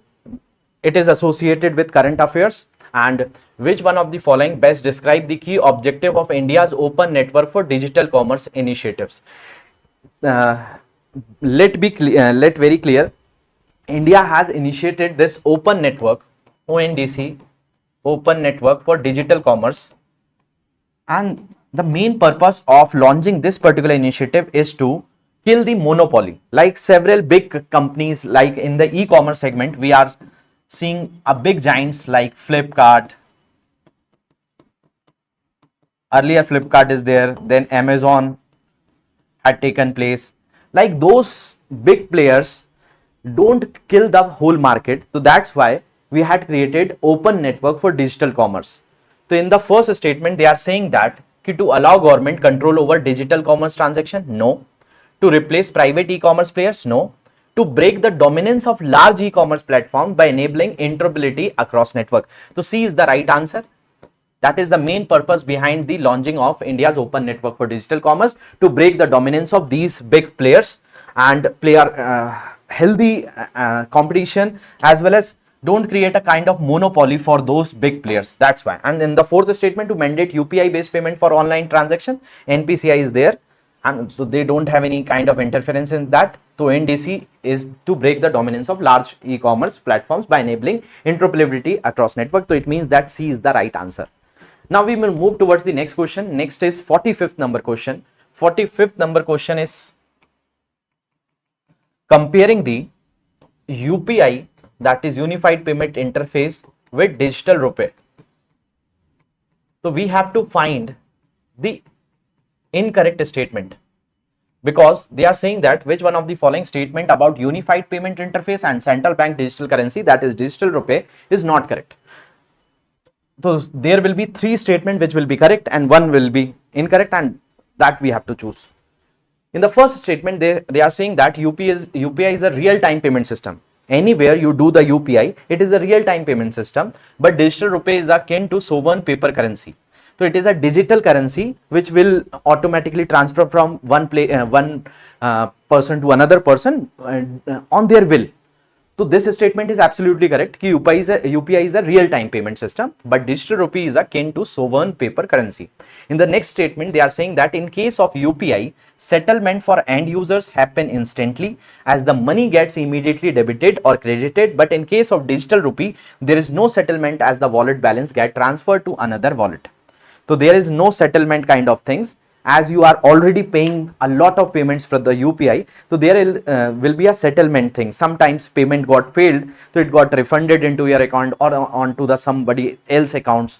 But when we talk about the digital rupee, there is no settlement because that is a wallet balance that transferred to the another. So this is also a correct statement, but we have to find the incorrect statement. Third statement is saying that UPI transactions are recorded by banks and reflected in bank statement. Whatever the payment you are doing from the UPI payments, it is easily available in your bank statement, but digital rupees don't have any kind of those records. So in bank statement, but in case of digital rupee, no data is captured in the bank statement as transactions are from one wallet to another. So this is also correct. Now we have one option left. In both the cases, UPI and digital rupee, liability lies with the users and their respective banks. No, digital rupee have the liability is associated with RBI, not with the respective banks. So this is incorrect, and we have to find the incorrect option. So that's why 45th question have the correct answer, D option. Now we move towards the next question. Next question is, which of the following statement about rare earth elements and critical minerals are correct? And that are very important, RRE and critical minerals. So first we find the first statement. It is saying that modern technological innovations including artificial intelligence, robotics and space exploration extensively utilize rare earth elements. As we are moving toward the fourth industrial revolution, we have lot of demand of particularly AI, frontier technology, robotics, space exploration we are doing, and in all those segments there is a continuous demand of rare earth elements. That's why Donald Trump have a lot of interest in Greenland, Ukraine to counter the China, because China is the superior power in rare earth metals. According to this, the first statement is absolutely correct, because the modern technological innovations including in artificial intelligence, robotics and space exploration utilizes the rare earth elements. So this is absolutely correct. Second is saying that China has the highest share in mining of RRE followed by India. The first part of this statement is correct, as China has the highest share in mining, but followed by India? No, India is not the second player in the rare earth elements mining, because USA is there, and apart from that USA we are usually find the South Korea, Taiwan, all those nations are doing a lot. Ukraine have lot of minerals. So India is not on the second position, USA is there. So that's why second statement is incorrect, and when the second statement is incorrect, the D option is eliminated. Now the third statement is, the government of India launched the National Critical Mission in 2025 to establish a robust framework for self-reliance in the critical mineral sector. This statement is correct. So first and third are correct, and fourth is, rare earth elements are a set of 13 metallic elements. No, they are the set of 17 elements. So it means that fourth is incorrect. Fourth is incorrect is this is the things, and third only will never be right because statement 1 is right. So first and third is right, second and fourth are incorrect. So that means the right answer is, because here they are asking the correct statement, so A option is the right answer. 1 and 3 is the right answer. So 50th question have the answer number A. Now move towards the 57th question. 57th question is saying that, which of the following statement with regard to large language models used in machine learning are correct? Large language models are mostly used in whatever the things which we are using, like chatbots, artificial intelligence and those things. Everything, yeah. So when we see this particular question, 57th number question, it is saying that large language models used in machine learning are correct. Large language model assign probabilities to the next possible words and then pick the one with the highest probability. LLM process data through mathematical optimization to minimize prediction errors, and LM produce unbiased output.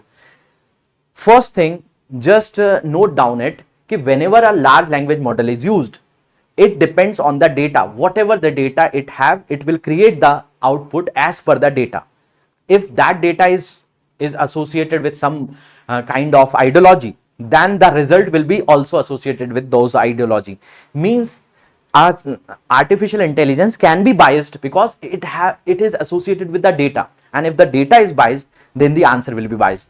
So it is saying that ki LMM produce unbiased output. How it is possible? It will never, it don't have any kind of power to do the unbiased output because it is dependent on the data.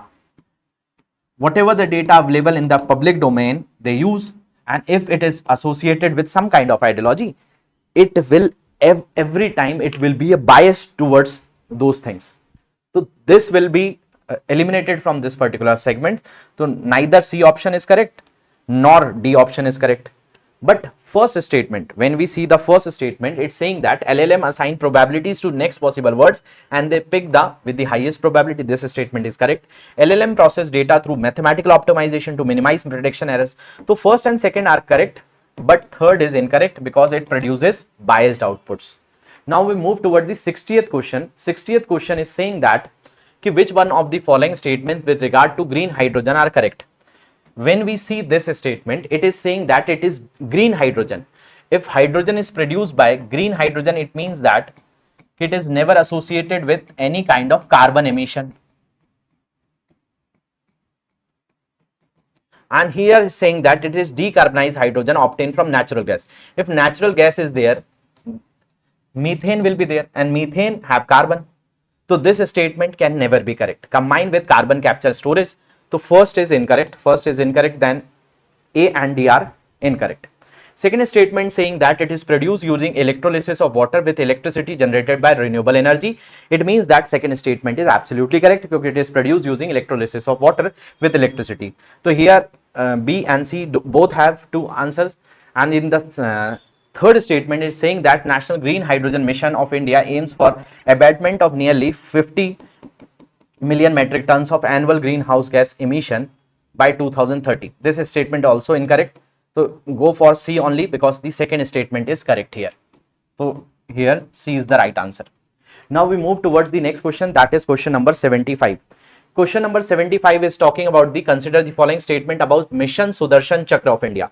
Mission Sudarshan Chakra of India is a mission which was for the defense capabilities, and Mission Sudarshan Chakra have a mythological relations because Lord Vishnu have a tool named as Sudarshan Chakra, and that was given to later on to Lord Krishna, and we had given the name Sudarshan Chakra for the safety purpose because after the Pahalgam attack we had launched Operation Sindoor, and under Operation Sindoor a lot of ballistic missiles and drones have attacked over India, and we have a capability because we have an advanced air defense system which had protected our nation.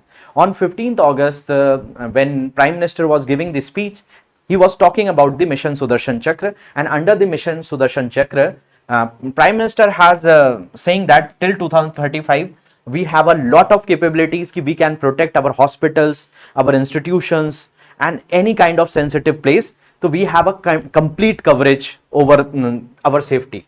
So it aims to enhance India's air defense, ballistic missile defense, and aerial offensive capabilities. This is the absolutely correct. The mission is being designed to enhance rapid, precise, and powerful defense response, reinforcing India's strategic autonomy. And one of the aim of this mission is to cover all public places of India by an expanded nationwide security shield by 2035. This was same. Whatever the statement here is given is same statement was given by the Prime Minister from the Red Fort. So that statement was taken, and UPSC had created that question. So here all the statement are correct. So 1, 2 and 3 are correct. It means that A is the right answer. So go with the A answer. Now move towards the next question, question number 80.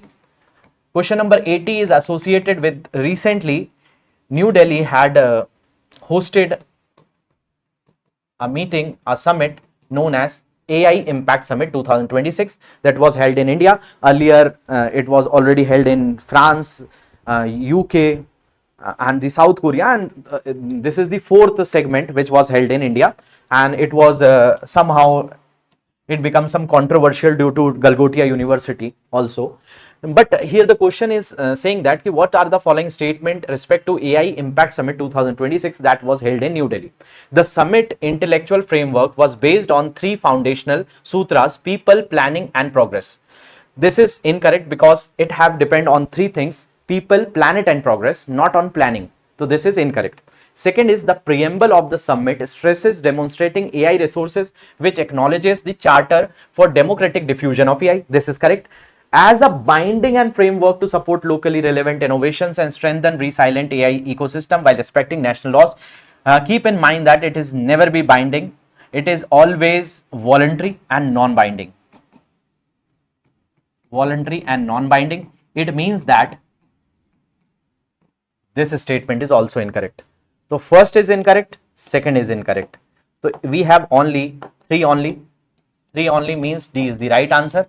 The New Delhi Declaration on AI Impact was structured around 7 chakras, 7 pillars, which included access for social empowerment, AI for science, and secure trusted AI. This is correct. So D is the right answer. Now we move towards the next question, that is question number 89. Question number 89 is which of the following statement with respect to revamped Rashtriya Gram Swaraj Abhiyan? Rashtriya Gram Swaraj Abhiyan is associated with the villages for which we have to do the revampations. Means we want to do the innovations in those places to do the sustainable development in those places, and the peoples who are associated with those places have a good kind of life. So that's why in 2022, on 1st April 2022, this revamped Rashtriya Gram Swaraj Abhiyan was started on 1st April 2022 and it was till 31st March 2026.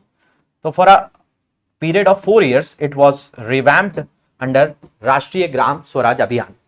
Under the statement number 1, the period of implementation is 1st April 2021. But as I am saying that the period is 2022.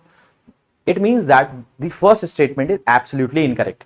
Second statement is the key objective of the revamped RGSA is to develop the governance capabilities of Panchayati Raj institutions, because village have the decentralized capabilities and decentralized manners. They usually, the objective of the revamped RGSA is to develop the governance capabilities of the Panchayati Raj institution to deliver on the sustainable development goals. It means that second statement is correct. If first is wrong, this is also wrong, this is also wrong. And if second is correct, means B and D both have the capability to be right. But first we have to verify the third statement. The share of the central funding for the revamped RGSA is 100% of all states and UT. No, it is 60-40 for majorly states, and for mountainous state that is 90-10, and for UTs it is 100%. So it means that this statement is also incorrect. First and third are incorrect. So it means that only 2 is correct. So go with the answer number B. Now we move towards the next question, that is question number 93. So question number 93 we have to show. This is the last question. So we will do this. The Chancellor of the Federal Republic of Germany visited India in January 2026, and which of the following are not correct in terms of outcomes of the visit?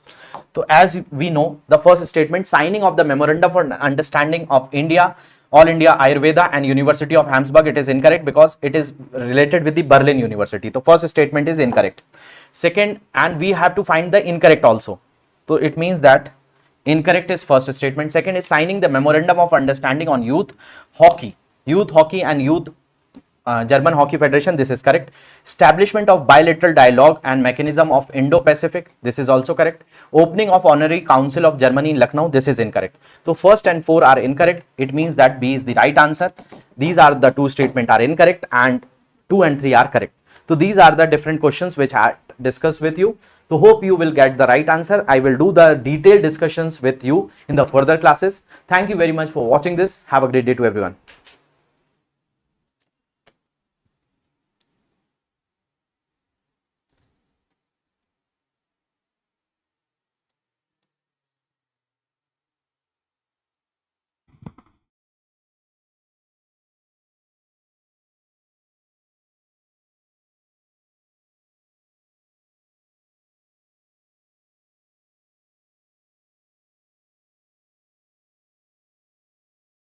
Good evening, all of you. I hope the students may have done good in today's examination. And if we analyze the questions which were asked from the Indian polity section, the core questions from the Indian polity were not much. But the questions which were asked, they were factual also. And the case study type questions were there related to our understanding, just like we used to get the questions in ethics paper. So that dependent on your aptitude, your understanding of a problem as an administrator. So the questions were not tough, but yes, we needed to have a look. So you see, we will be analyzing some of the questions. For the first question that we'll be taking up is question number 66 of C. Mr. X, a senior officer, was overseeing a critical vaccination program during a pandemic. He found that a private service provider responsible for vaccine distribution was compromising on quality to make profits. Despite immense pressure to manage the issue due to vested interest, he raised his voice based on the principles of public administration, which he learned during various training programs attended across his career. So he raised a voice against the corruption. Then he reported the issue to the appropriate vigilance authority against corruption, and halted the contract to ensure citizens' welfare. There is no rocket science in this question. So basically, which one among the following principles of public administration was most strongly demonstrated by Mr. X action? It is accountability. That is, the public servants, they are responsible, they are accountable for everything to the public. So he brought out the corruption against that person. So this is a very common sensual question. Then coming to the next one, that is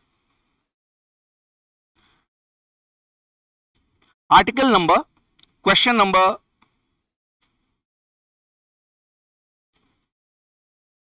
67. In a multi-ethnic district where both economic competition and historical grievances frequently led to community tensions. Now see the situation here. In a multi-ethnic district where people of different ethnic groups, where both economic competition and historical grievances frequently led to community tensions between the groups, a flashpoint has arisen with a government decision to allocate land for a waste management facility. Land for a waste management facility near a tribal hamlet, sparking protest by the tribal community. This is one situation which claimed that the land was sacred and critical to their cultural identity. So one group was saying that you are not supposed to do this thing here. Then after that, at the same time, so it was the tribal people who were saying it. Then here, the urban residents and local industries supported the project, citing severe solid waste challenges and health concerns. So you see, you need to reconcile the tribal culture, the identity, and the we can say the concerns of these people. That is the dispute. So here you see, what will be the plan of action of a bureaucrat? A successful conflict resolution process must begin with acknowledging the cultural concerns of the protesting tribal community. This is one thing. Before discussing technical alternatives, this step can be taken by the bureaucrats. Then the government should move ahead with the project without delay to address urban. This will show biasness towards the other group. So it will not be appropriate on the part of the authority. Then creating a multi-stakeholder dialogue platform. You see how the administration has to work. So creating a multi-stakeholder dialogue platform, including tribal leaders, environmental experts, and municipal representatives, to build mutual understanding and help de-escalate the tension. Obviously, a bureaucrat should bring everyone together. So this can be one of the steps. And then conducting an independent environment and social impact assessment and sharing findings transparently with both sides to facilitate evidence-based decision making. This is how rationally the decisions are arrived at. So, which of the statements given above would contribute to the resolution process? So, 1, 3 and 4. 2 though will be arbitrarily. It will make the other group unhappy. So, it will not be the correct option. Then, coming to question number 68. You see, Mr. X is a mid-level civil service official working in the urban development department of a major city. Recently, she was involved in approving a contract. So, for a public infrastructure project, a new community park. So, a community park has to be created. During the approval, now the process is going on. The process has not been completed yet. No one has got the contract.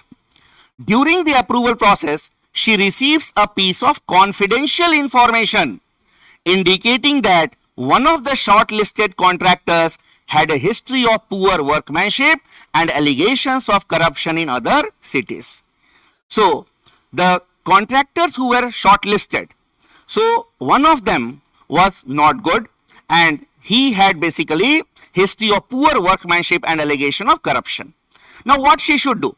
You see, the head of the department, Mr. Y, advised her not to disclose this information to the project committee or the public. Then you are not supposed to disclose it. Why? Because it could delay the project and damage the city's reputation. Then, but Miss X believed that withholding such information compromised transparency and public trust. So, she believed that withholding such information compromised transparency and public trust. So, here you see that what steps she should have taken. So, here, immediately disclose the information to the project committee and the public? No. Why unnecessarily we should go to the public with some confidential reports? Recommend removing the contractor from the shortlist? No, it is also not there. Why? Because there is no concrete proof against the contractor also. And then propose a limited disclosure to an oversight committee, a more administrative way of we can say tackling such problems. That is, you report the matter to oversight committee that there are some allegations of corruption, the workmanship is not good. So basically you look into this matter and then we will proceed further. So here you see that select the answer using the code below 3. That is 3 only. It will be the correct choice. It all depends on your understanding of the situation. As an administrator, how you will look into this problem. Then question number 69. You see how the UPSC asked the questions this year.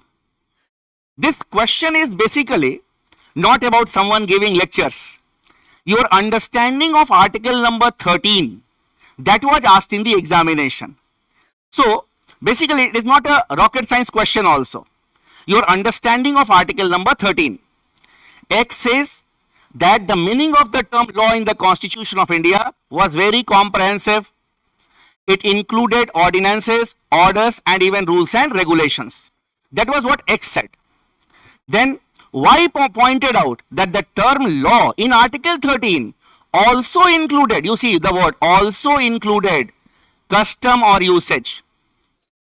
And if you may have read article number 13, then it is clearly mentioned in article number 13, clause 3, that here it will include, the law will mean ordinances, orders, rules, by-rules, regulations, and also customs on usage. So for X, it was only half. Then Y pointed out that also include, means apart from these things, it will also include the custom or the usage. So the view of only Y is correct. because X was talking only about one thing. X was talking only about one thing, that is ordinances, orders and even rules and regulations. But one step further, he ignored customs. He ignored customs or usage. Y said it will also include. So basically Y. So the view of only Y is correct here. Then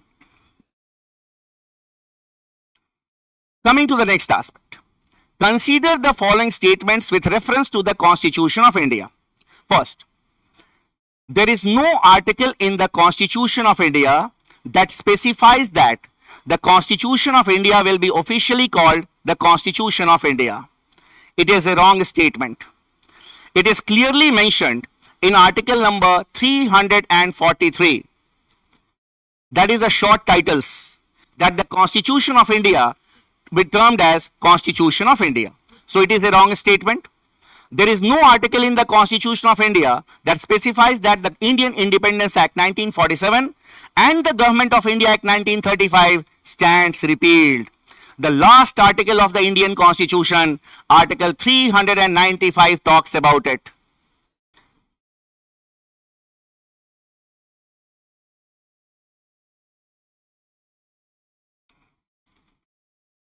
So the title is repeals. Article 395 repeals. So it clearly talks about the repeal. So there is no article. It is wrong statement because there is an article in the Constitution related to that.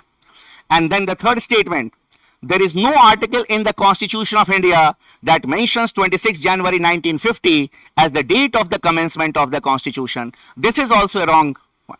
So this is mentioned in article number 394. The date on which the Constitution will start, that is even 26 November 1949 has been mentioned. Which articles will come into force from 26 November 1949 has been mentioned, and this date is also mentioned in article number 394.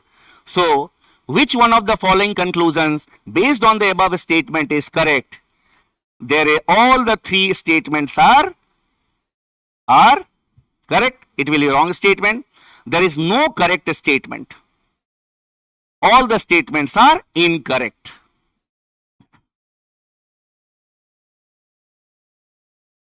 Now, coming to question number 71.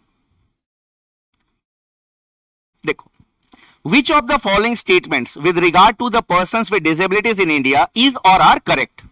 Is or are correct?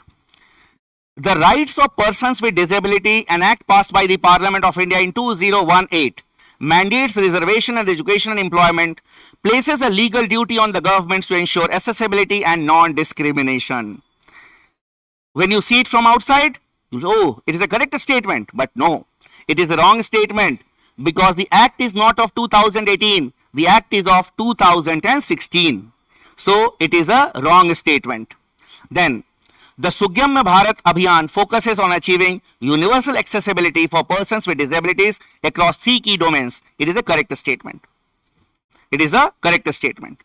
And obviously, if you see the answer, then if you use the theory of falsifiability, then 2 and 3 are not mentioned. 2 and 3 are not mentioned. Okay?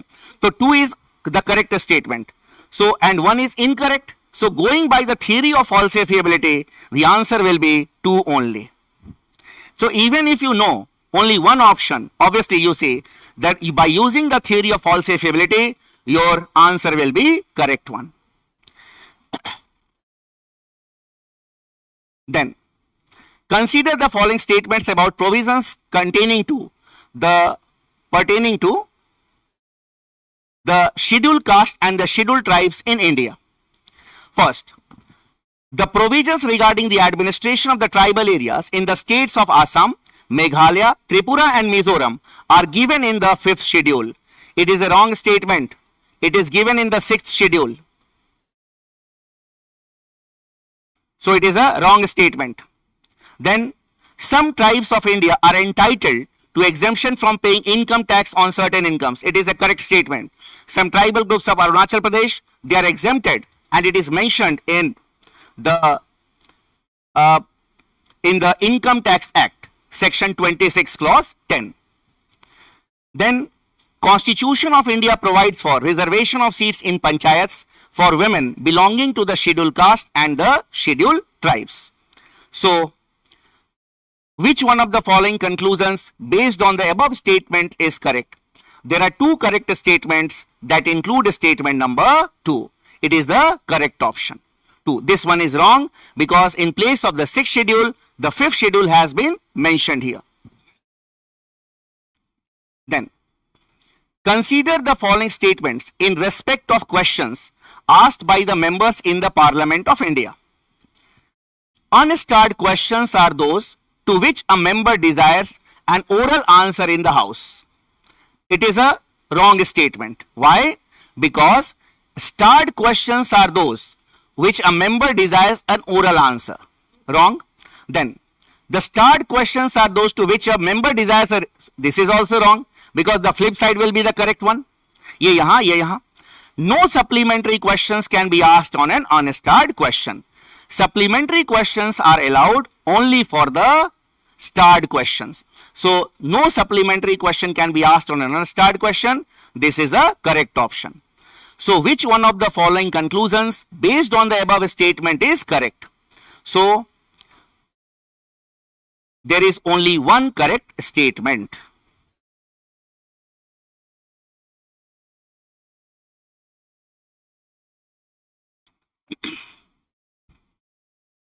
Then, consider the following statements about the Committee on the Welfare of Scheduled Caste and Scheduled Tribes of the Parliament of India. When we say this is a parliamentary committee, and you see this is a very common sensual question. Even though you may not have read it, and if you have developed common sense, you will be able to answer these questions. देखो, although members of this committee are elected from both houses of the parliament, the chairperson of this committee is appointed by the chairman of the Rajya Sabha. It is a wrong option. Why? Because the parliamentary committees work under the supervision of the speaker. So, under the special powers of the speaker, you may have read it that the parliamentary committees work under the supervision of the speaker, and the speaker appoints the chairpersons of the parliamentary committees.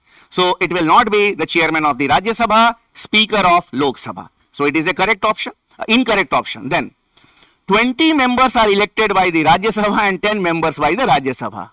It is also wrong. The flip side is correct. In this parliamentary committee, 20 members are elected by the Lok Sabha and 10 members are elected by the Rajya Sabha. And no minister except for the union minister of, this is also incorrect. Why? Because यहाँ पे क्या लिखा है? Except for the union minister of social. ये भी कर, why? Because in none of the parliamentary committees, the ministers can be the members. In none of the standing committees, the ministers can be the members. It is also a common sensual thing. And members are elected for a fixed period of 2 years. It is also wrong. The members are elected for 1 year. So, here, which one of the following conclusions based on the above statement is correct? There is no correct statement. All the statements are wrong here. Then, coming to the next question, that is question number 77. Which of the following statements about a zero first information report, zero FIR, under the Bharatiya Nagrik Suraksha Sanhita is or are correct? देखो, first, a zero FIR can be lodged at a police station even though the place of commission of a cognizable or a non-cognizable offense is outside the territorial jurisdiction of that police station. It is a wrong statement. Why? Because the word non-cognizable has been mentioned here.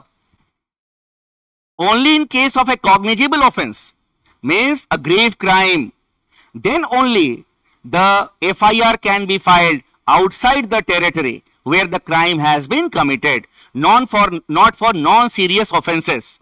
So, if it would have been only cognizable offense, this option would have been the correct option. Then, the officer in charge of the police station where a zero FIR has been lodged may with the permission of the competent authority initiate a preliminary inquiry. This is a correct statement. It is clearly mentioned in the BNSS only.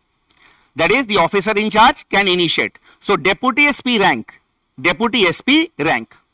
Then under 0 FIR, it is obligatory for the informant to furnish information electronically.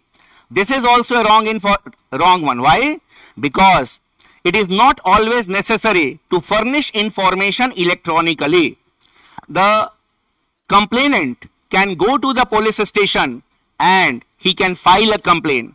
And if he file a complaint, he needs to sign the complaint also. And in case of this, in case it is the information has been furnished electronically, within 3 days, the person who has complained, what he has to be done? He has to sign it personally by visiting the police station. So, furnish information electronically is wrong. Even personally, you can also. Then, so here you see that the second statement is correct. 2 only. Then, some questions are from the governance part, some of questions are from the polity part combined. So if you not have prepared good for the main examination, if just okay, I will fill up the examination form and then I will appear, it will be very difficult for us. We are going to select the best officers for this country. So you need to have a thinking brain also. So you see here, organization, functions and controlling union.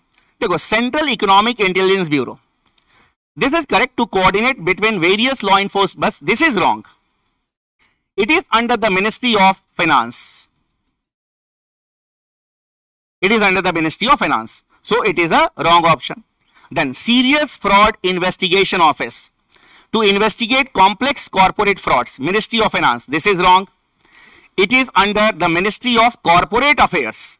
So it is also not, it is also wrong. And then CBI, to preserve values in public life and ensure the health of the national economy.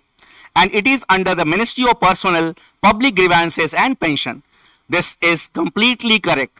We have got the Economic Offences Division of the CBI, which ensures this. So here the third option is the correct one. So let us see in how many of the above rows, are the given details correctly matched. Only one, that is in the third one. So you see that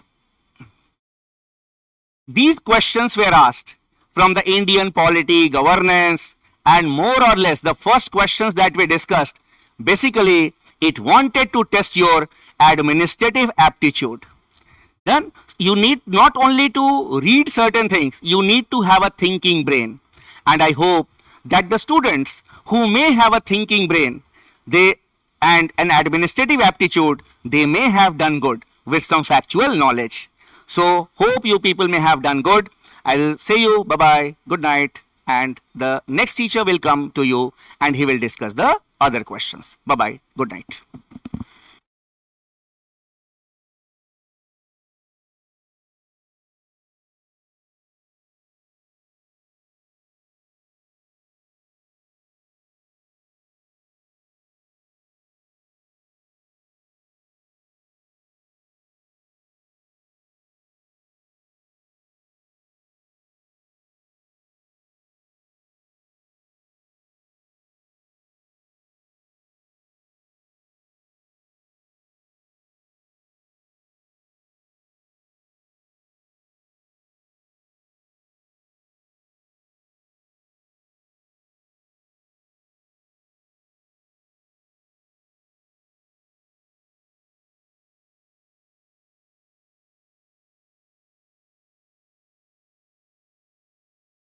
Good evening, everyone.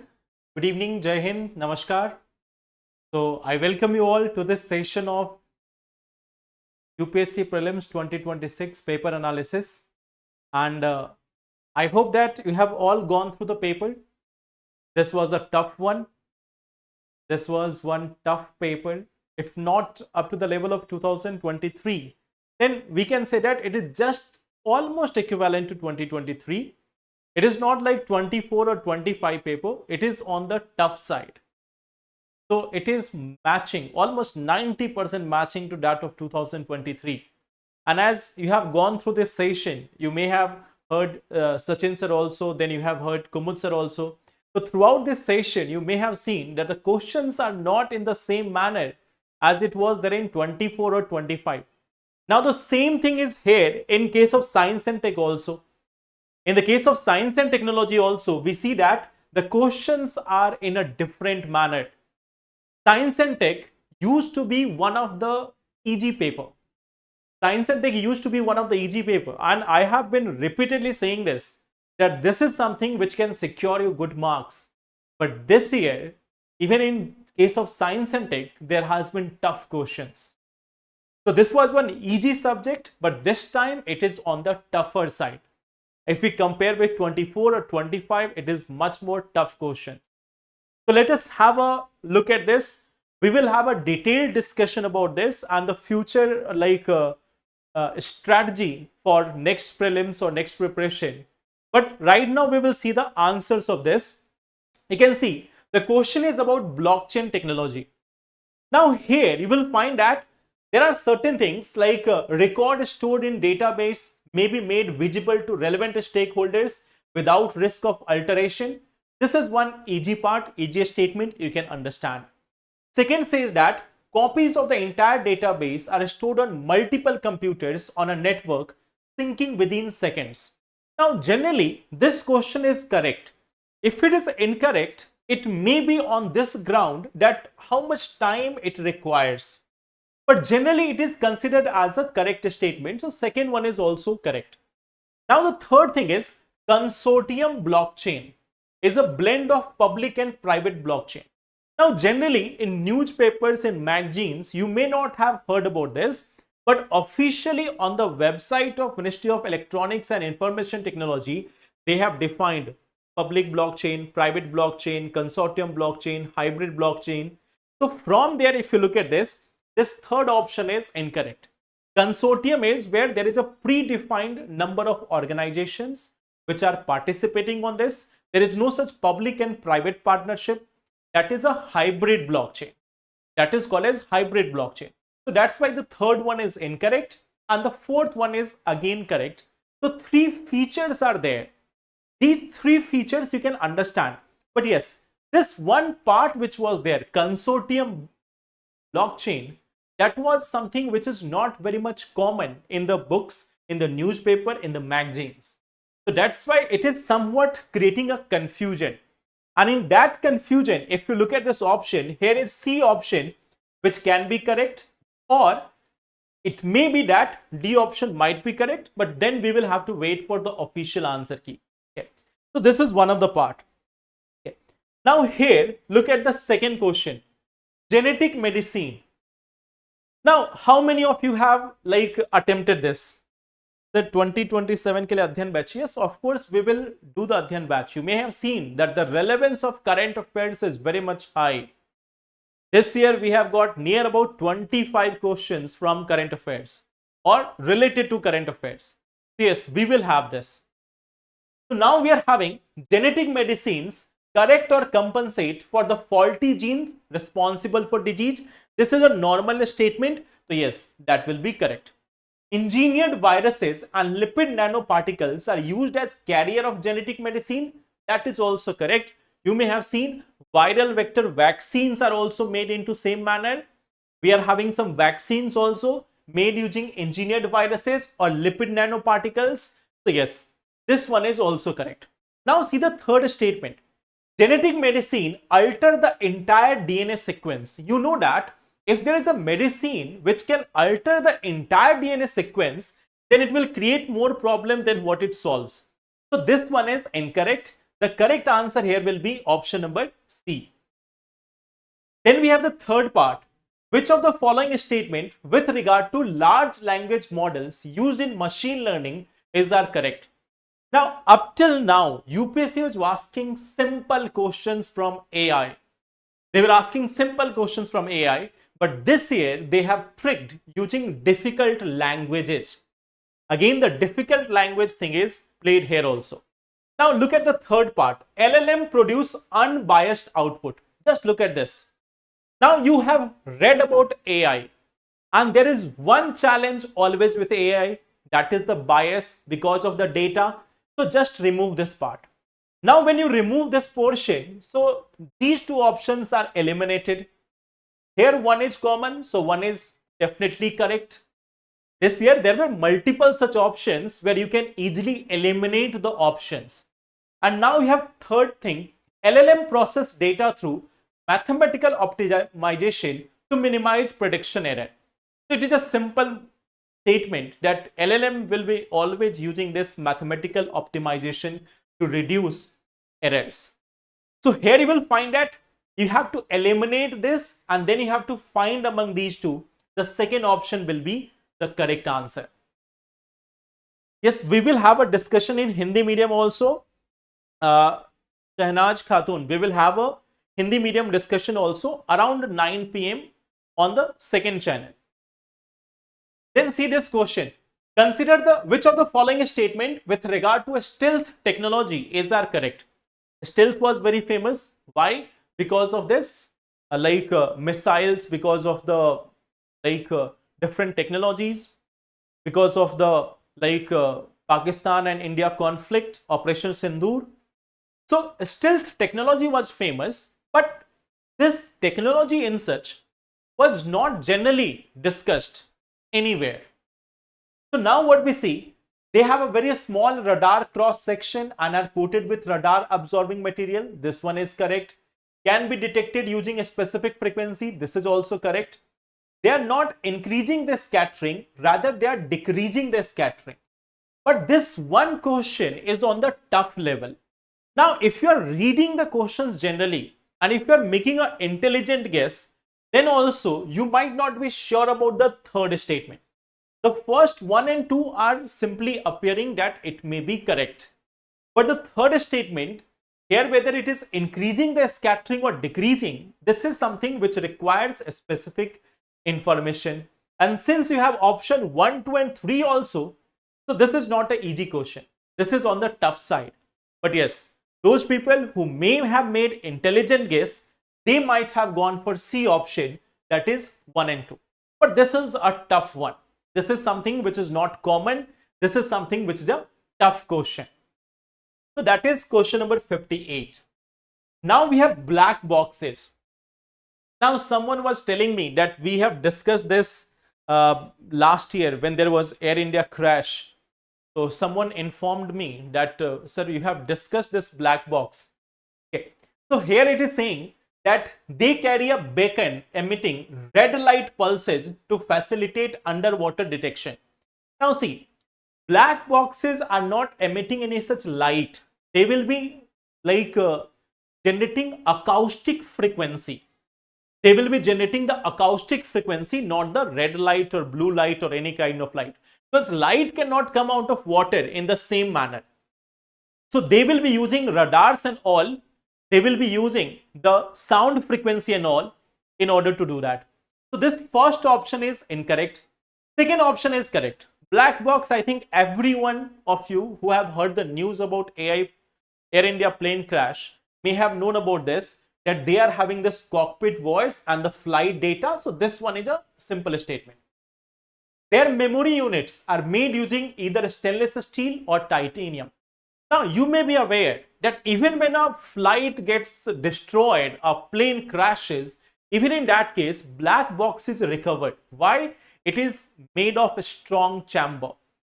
So if you are going for this guess, then yes, second and third will be correct. The correct answer here will be option number B. Okay. So I hope you have gone for this question. कितने लोगों ने ये question बनाया? How many of you have solved this? Now, coming to this next part, green hydrogen. I will say that you must have solved this question. ये question solve करना ही था. This is one question which we have always discussed. This is something which we were expecting since 2023. In one of my classes also, I told you that I am eagerly waiting for a question on green hydrogen. It has not been asked from 2023 itself, but we are still discussing this. So this was one easy question. See, it is saying natural gas reforming. In our Adhyan batch also, current affair classes also, we have seen there is a steam reformation, there is a electrolysis of water. We have solved question also on this basis. So it is not natural gas reforming, that's incorrect. It is using electrolysis of water, using the renewable energy, that will be correct. So now second option is correct, and third option is saying that it aims for abatement of nearly 50 million metric ton of annual greenhouse gas emission by 2030. So that one is also correct. So here the correct answer will be option number B. So this is one thing which we see, that this one question was on the easier side. Now we have this, the private entities in India, the space program.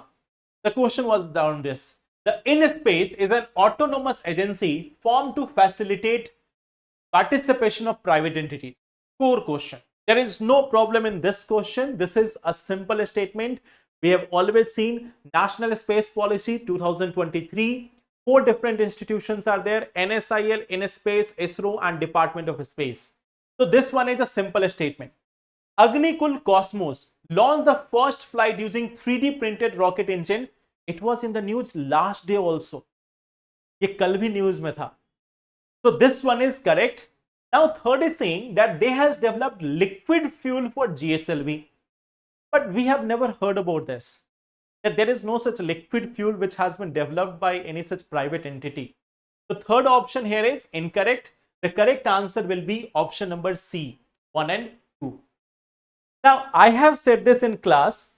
That UPSC might not be going for private companies, might not ask for private companies, but yes, they have asked this Agnikul Cosmos, the first using 3D printed rocket engine. So I have told you also this part, that the first ones may be asked, the first 3D printed rocket, the first private launch vehicle, they might be asking questions on this aspect. So here this one part is answer is 1 and 2. Now we have drone swarms. Now see the question here. It is saying they are using terahertz band of frequency to communicate with command center. Normally we see that they are using 2.4 gigahertz to 5.5 or 5 point some gigahertz. So normally conversation is there in gigahertz, not in terahertz. Even our 6G communication which is there, it might go for terahertz, but still most of the things are being done in gigahertz. So this is one technical question. It's not easy. It's a technical question. It's specific factual question. So those who are from electronics background, those who are from engineering background, they might be able to understand. But in general, this was also a tough one. So here it is incorrect. Individual drones in the swarms can communicate with other drones in the swarm. This is simple statement. Now third is saying GPS spoofing is commonly used technique to counter drone swarm attack. Now here you might be aware, last year when Indian Air Force was delivering some of the relief materials in Myanmar, GPS spoofing was there in the news. And we have discussed this in class also, that it is a method in order to deviate the flights or the drones to a different location. They are getting different signals and they might get deviated. So we have discussed about this part there also. So second and third is correct. Answer is B option. Then here we have Genome India project. Now this was something which was on the expected line. If we see it is a part of Human Genome Project, no. Human Genome Project is international project. We have a Indian Genome Project. It is funded by DBT, that is correct, and it is creating a genetic diversity catalog of Indian population, 10,000 Indian people. So we have discussed in detail about this. So this was a simple question. So here the correct answer will be B option, 2 and 3. Then we have another question about the National Quantum Mission. Now see, there has been multiple questions which were from 2023. Green Hydrogen Mission, Quantum Mission, and even the space policy. So this is showing you the relevance of current affairs over a longer period of time. The policy was announced in 23, question is 26. Quantum mission again way back in 2023 itself, question now. So green hydrogen mission again launched in 2023, question has been asked now. So they are asking questions over a longer period of time. Here if you see, it aims at developing intermediate scale quantum computer with 50 or 1000 physical qubits. That is correct. And this one is also correct, that setting up 4 thematic hubs in academic and national research and development across India. So both of them are correct. The answer will be option number C. Then we see this one question, deep ocean mission. Here the question is about the ministry. It is saying that the Ministry of Port, Shipping and Waterways, Government of India, but it is not that. It is the Ministry of Earth Sciences which is responsible for this deep ocean mission. And if you have been solving questions in current affair classes or Adyan batch, then you might have been able to solve this. It is Ministry of Earth Sciences. And next two statements are correct. So it is Ministry of Earth Sciences which was responsible for this. So here the correct answer will be again B option. So these were some questions from the science and tech section. We have already seen the questions from the current affairs segment. So then the other sessions will continue, other faculties will come and discuss their respective questions. Questions have been tough, and like sir has told in the beginning itself, that if you are getting somewhere near 80 to 85 also, you should start preparing for the mains examination. This is the time when you should start working for mains paper. And with respect to the Adyan batch or the current affairs batch, we will be announcing very soon in this week itself. Like in this week or within the next 10 days, we will be announcing it. Okay. So don't worry about it. We will come with one batch for the new current affairs.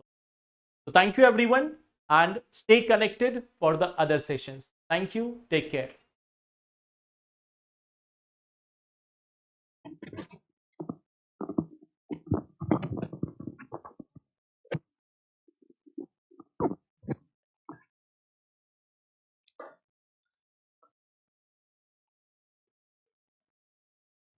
Ready? Good evening. So, I hope all of you are very pleased with the question paper. This is exactly what was needed from UPSC. Exactly what was needed. So, question was brilliantly framed up to the standard of UPSC. And best part was that all of my students were able to connect the applied portion of the history section. So history again rocked. There are 20 questions from history. As usual, the single subject is there to hit the bullseye. Single subject to hit the bullseye. So here we will go for some discussion session, a very brief discussion session, because detailed session will come later. So here we'll go for the some question answer type information, so that you can relate your questions and answer in order to verify that how close you are to get the success. So let's start. Here's the first question on the screen. I told you that highly applied, not difficult, but applied. So those who had consistently realized how to read in between the lines, they are very much comfortable with the question paper. So like in this segment, look at This is the question, that in Pleistocene period, either the Yamuna once flowed into the Indus or the Satluj flowed into the Yamuna, and one major tributary of either had shifted from the Ganga to the Indus or vice versa. Right. So we have seen the Nadi Sukta of the Rig Veda, and Nadi Sukta is nothing but simply the name of the rivers mentioned in the Rig Veda and some specific description about the importance. So therefore, this could not be the correct option. That how you can define this. Secondly, Robert Bruce Foote, this man is a famous archaeologist and he belongs to the Paleolithic period, and he is studied in the southern India, and he was first to discover the Paleolithic tools. So he was not in position to describe that what the geological and other related information related to the Satluj or Yamuna. So the third option is the only correct option, and this is the presence of the same species of the dolphins in both Indus and the Ganga river, and the similarity of the species or the biological study that can be proved that this is the only third answer will be the correct answer. Right.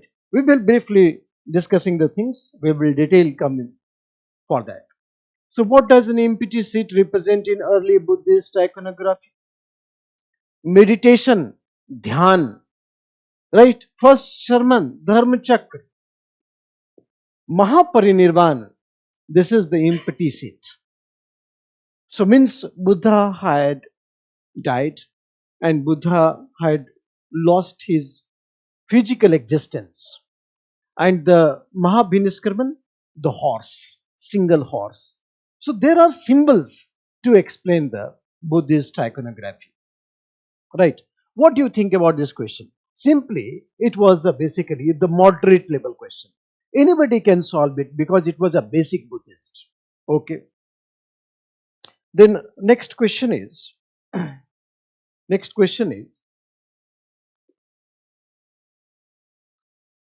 this was very simple. Okay. Bitasta, Zelam, Askini, Chenab. So both are wrong.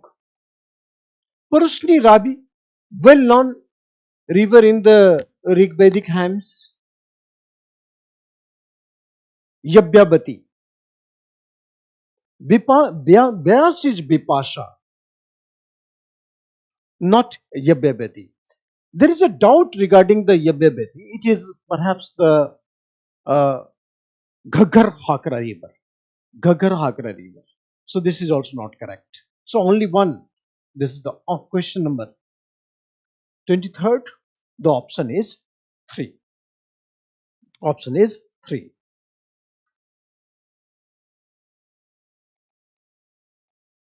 Three only. Which of the following statement on the Amravati Stupa?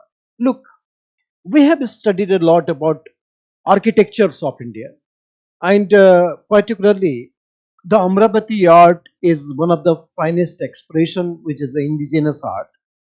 So it was located in the lower Krishna Valley. This is correct.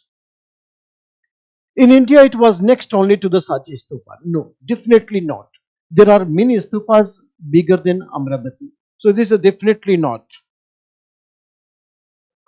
Right? And the Amravati school of sculpture made a lasting impact. This sculpture had a big relevance in sculptures of Southeast Asia and Sri Lanka. And it was very much connected based on the Jatak story. So option number 1, option number 3, both are correct. 1 and 3. 1 and 3.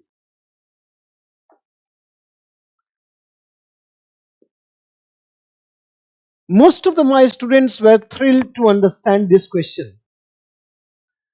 When we are talking about the Sangam period, and all of you are very worried about the facts and figures, I told you that we are talking about the most important topic in ancient India.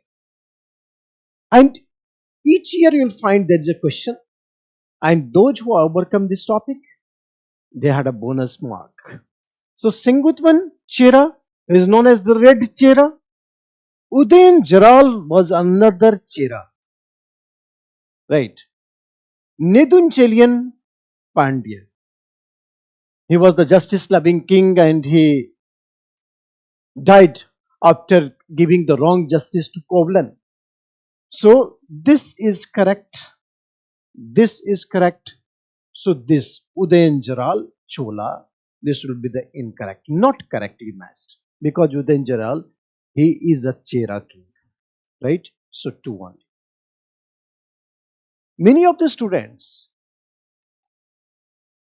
fell in the trap of not correctly matched, right? So here you have to take the note. Very important. Okay, not correctly matched. Which of the following factors contributed in the formation of forward bloc by Subhash Chandra Bose in 1939? You know, Subhash, after Tripuri session, he decided to leave Congress and he constituted the forward bloc. The main reason was cited at the various interval I told you, that he had developed differences with Gandhi, which is well known to all, which was well known to all, right? So, failed to win the confidence of Gandhi because many Gandhian members in the council, in the Congress Working Committee, had decided to go for passing the resolution against Subhas. And the second, the Congress left was disunited and failed to support Subhash Chandra Bose. Right? Subhas wanted to take the support of the Congress left. Congress left constituted by those who had the socialite, and they were not supporting Subhas in launching the mass movement. Okay. Communists did not support Subhas in his endeavor. The supporters of Hemant Roy and the socialist leaders like Jayaprakash Narayan preferred Congress unity to supporting Bose. Right. So, except this, communists did not support Bose in his endeavor. There is no way that this option is responsible that Subhash Chandra Bose became frustrated to leave the Congress. But the Hemant Roy and the other socialist leader like Jayaprakash Narayan preferred the Congress unity rather than supporting the Bose. So 1, 2 and 4. This will be the correct option.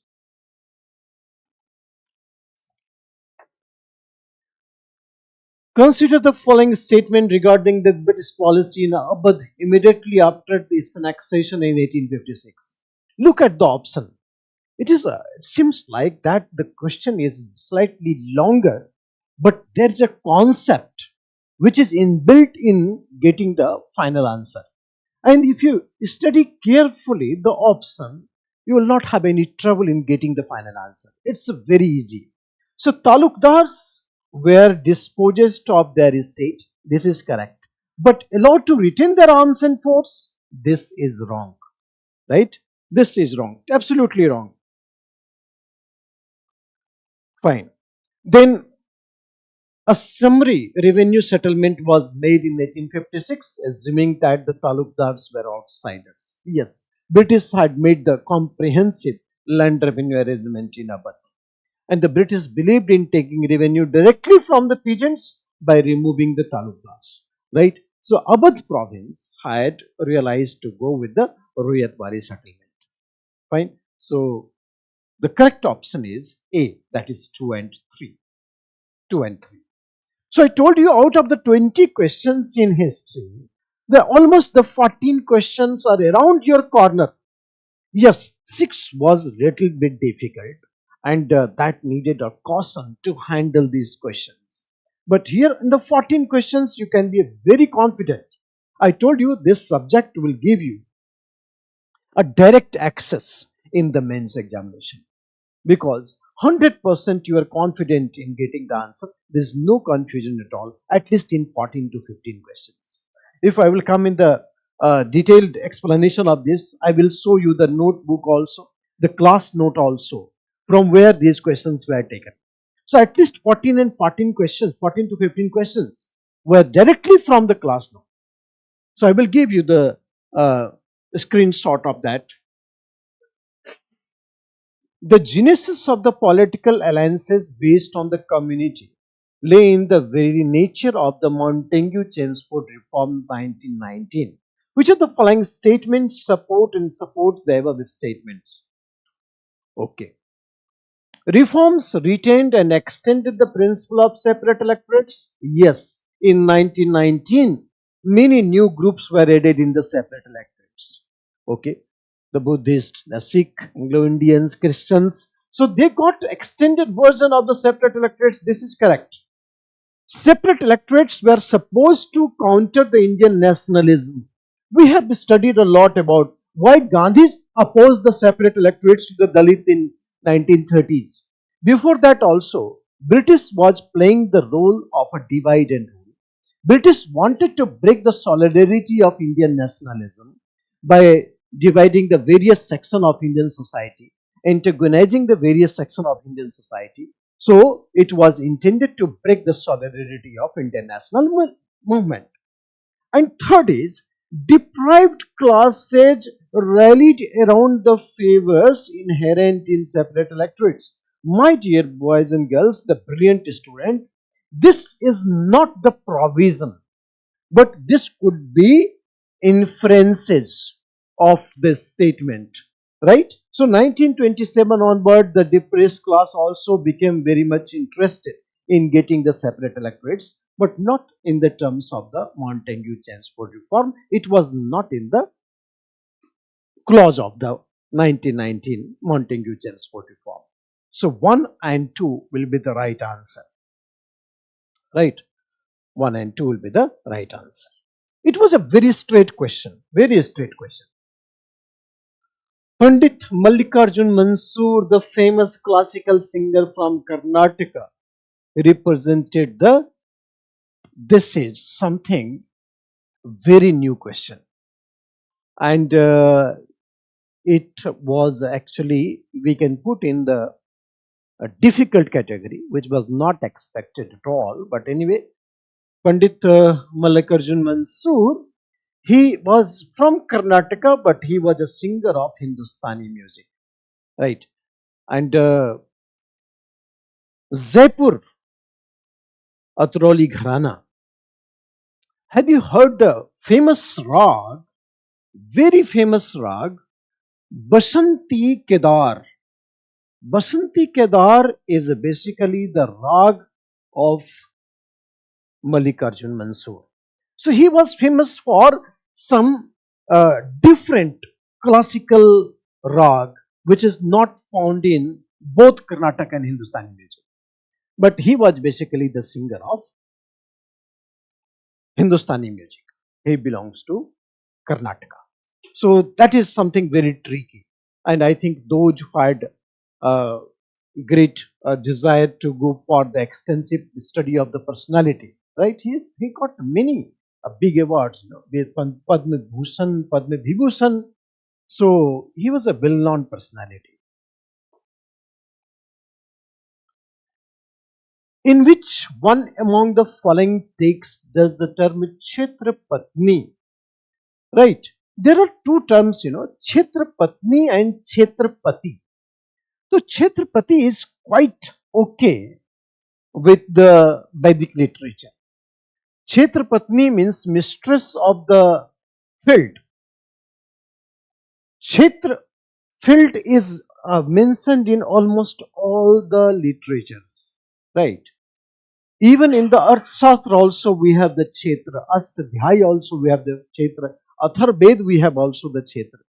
So Kshetra is a fertile land or Garbhagriha. But generally we identify that Rig Veda would be the right answer.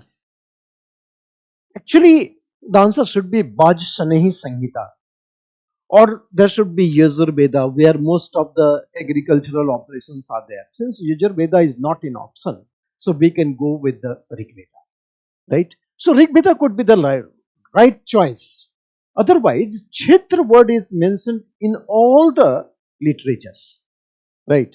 So, Kshetrapati or Kshetrapatni generally we can call attributed to the Vedic literature, Yajurveda. But here we have the Rig Veda, because most of the hymns of the Yajurveda comes from the Rig Veda, and it was in ritualistic presentation.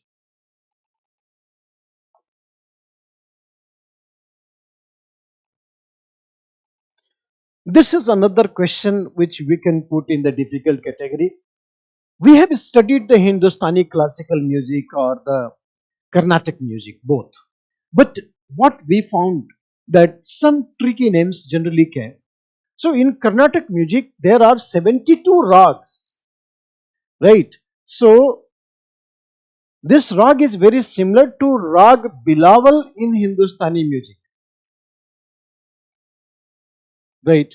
So which of the following Carnatic music rag is similar to rag Bilawal in Hindustani music? Dheer, Sankara, Bharaman. This is one rag in the Carnatic music. Out of the 72 rag, 72 male karta, one is Dheer, Sankara, Bharanam. This is very much close to rag Bilawal in Hindustani music. We will discuss in detail about all these names when we'll go for the extensive discussion session. Okay.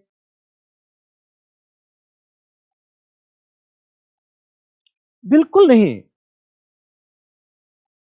If you go totally,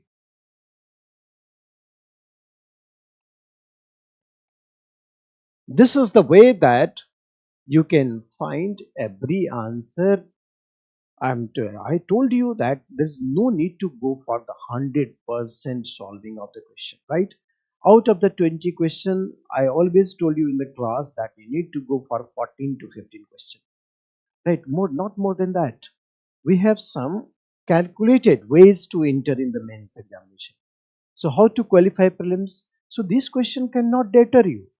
Maybe if this question could not be solved by anyone. So this is not in the race. Generally in the race are those questions were actually known to most of the people. And you did something human like a human error. Then only when you will out of the race. Otherwise everything is fine. The artificially fixed rupee sterling exchange. My dear students, in entire session and in the last day of the modern India always give you lots of commissions and committees. Always give you currency reform commission, railway reform commission. So you can check your note, class note. There was a Chamberlain commission, Hilton Young commission, right? So these questions are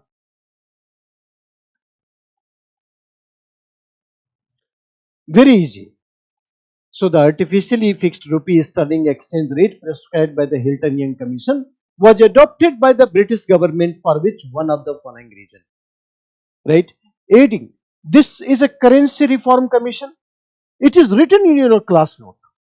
So currency reform generally related to what?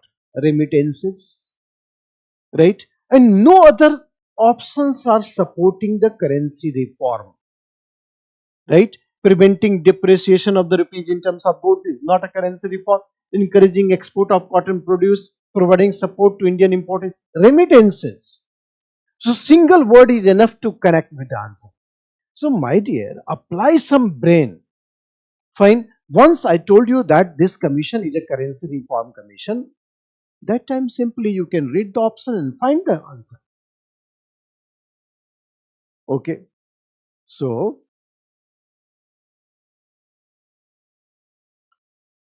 there are many students are commenting that 14 questions you can have in your question class note. At least I can bet on you.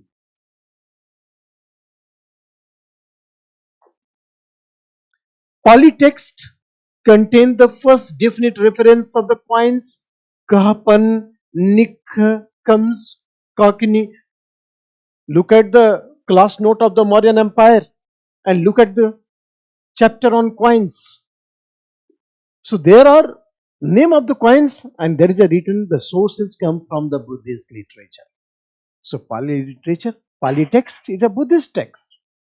The literary evidence from the Pali text is corroborated by archaeological evidence of punch marked coins from many sites, most of them made up of silver. Okay, so you can easily find that both 1 and 2. Where is tough? This is not tough. Those students had thoroughly attended the class. Those students had marked my points when I have given the highlight. This is a very easy way to appear in the final session. Okay, so look at these two statements. Emergence of urban life. Obviously, monetization of economy will pave the way for trade and commerce. Right? Transition to money economy, both 1 and 2. Where is difficulty? Chanchal, Priya Prakash, Priya Singh, where is the difficulty? If you agree with these two statements, it actually denotes emergence of urban life, transition to money economy.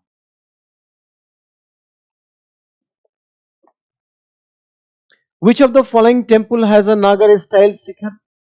All these temples are in Karnataka, which is in Besar style. Only one temple here in Devgarh, Jhansi, Dasavatar temple, where we have the first time use of Sikhar. And I told you what type of Sikhar, what is Panchaitan style is there in this temple, right? Hamsana style, Balabi style. So, Dasavatar temple. So, only 3. Rest are in the Besar style.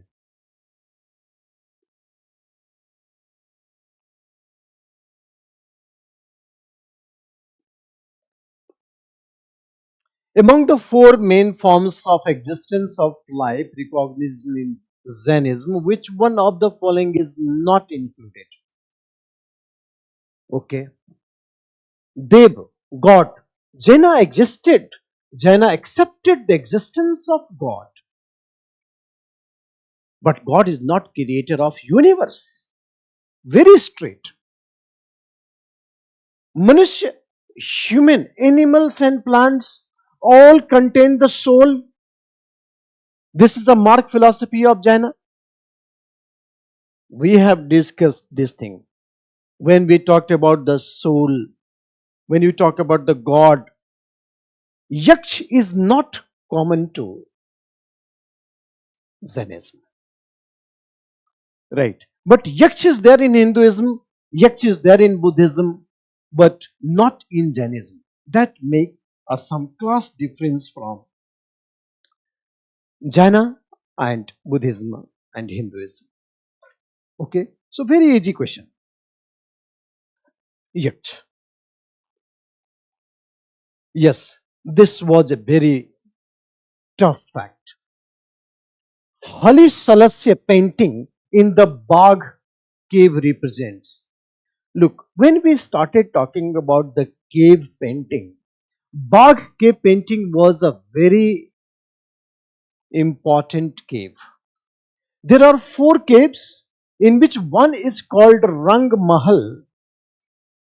These all are written in there in your notebook, Rang Mahal. And in technical term, it is called Hali Salasya, a joyful folk dance that is performed in the cave number 4 of the Bagh, and that is called Rang Mahal. Okay, that is called Rang Mahal. So, here perhaps I have not told you about this. Otherwise, we discussed everything that a joyful folk dance, Rang Mahal, is there. And otherwise also, this Bagh cave painting is definitely not a religious painting but a secular painting. This sentence is written in your notebook, and from here you can pick the answer that all these descriptions are presenting the religious outlook. Only this is the secular presentation. Apply your best brain, my dear. You have to pick yourself at least. So don't say that this question was out of the way. Read the option. I told you that Bach ke painting is absolutely a secular painting. It is extension of Ajanta painting, but it is absolutely a secular painting. Where do you find the secularism here? This question, this option, no secular. Religious, absolutely religious.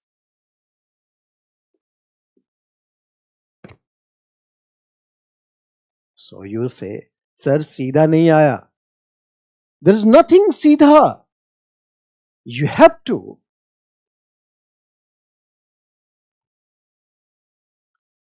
apply your brain. Be cool, consistent while solving the option. I told you repeatedly in the classroom that you must go with more and more study of the options first. Is it a difficult question? No, definitely not. It was easy. Whether you understand the meaning of Honey Celeste or not, but forget. You know the Bach painting, it is a secular painting. What is secularism in these four options? Okay. Vivek Pundhir, how are you? After a long time, I'm looking your name and I have recognized you. Consider the following statement to the use of the place value system in India. This is a place value system. Place value system. Yes. Understand the place value system? 125. This is a unit, this is a 10, this is 100, this is 1000. So according to digits are same, but according to the place, the value differ. Right? This is called place value system. Yes, we have not heard about this. It was a totally new question that was framed by UPSC. At least UPSC must realize that we are setting the question which actually students don't know. And therefore this question was put. It was out of the dream for anyone. But this question was actually in the difficult category. Beyond expectation, even for those who have studied tremendously down to dusk. Right? So therefore, question number 37, we have the Mankani plates from Gujarat. First time we have the reference of place value system. Then 9th century, we have the inscription all over India related to the place value. And the place value have been found in Sanskrit inscription in Southeast Asia as early as in the 7th century. Right? So 1, 2 and 3. All three are correct. Yes, consider the following statement about the archaeological findings in Harappan towns. Right? There is a wide occurrence of spindle holes in the houses, but absence of spinning wheel. Correct. We know that they don't have the spinning wheel, but they wear the cotton cloth. Right. Weight and measurement scale complete with graduations have been discovered. Yes, there was a weight and measurement method in the multiple of 8, 16, 24, 32, like that. There are houses built in large part with baked bricks. Around relatively spacious courtyard with their own wells, bathing platforms and the large room. So statement 1 suggests that spinning was a laborious activities done at home. Because if you use the spindle, जो पैर से चलाते हैं, the spindle holds in the house but absence of a spinning wheel, that means this is correct. That statement 1 suggests that spinning was a laborious activities done at home. Right? Using spindle holes is basically a very tedious task. Statement 2 suggests that extent of the scientific knowledge that the Harappan possessed. Obviously, weight and measurement scale complete with the graduations have been discovered. So they had a very extensive knowledge of science and technology. And look at the third, all the students, right? All the students. There are houses built in large part with big bricks around relatively spacious courtyards with their own wells, bathing platform and large rooms. These are the private thing, right? Private thing, not public. If there would have been the great bath, then it would become the public common property system. So it is not a common property system, it was a private property system, right? Baked bricks, houses, courtyards, wells, bathing platform, like this. But great bath, common.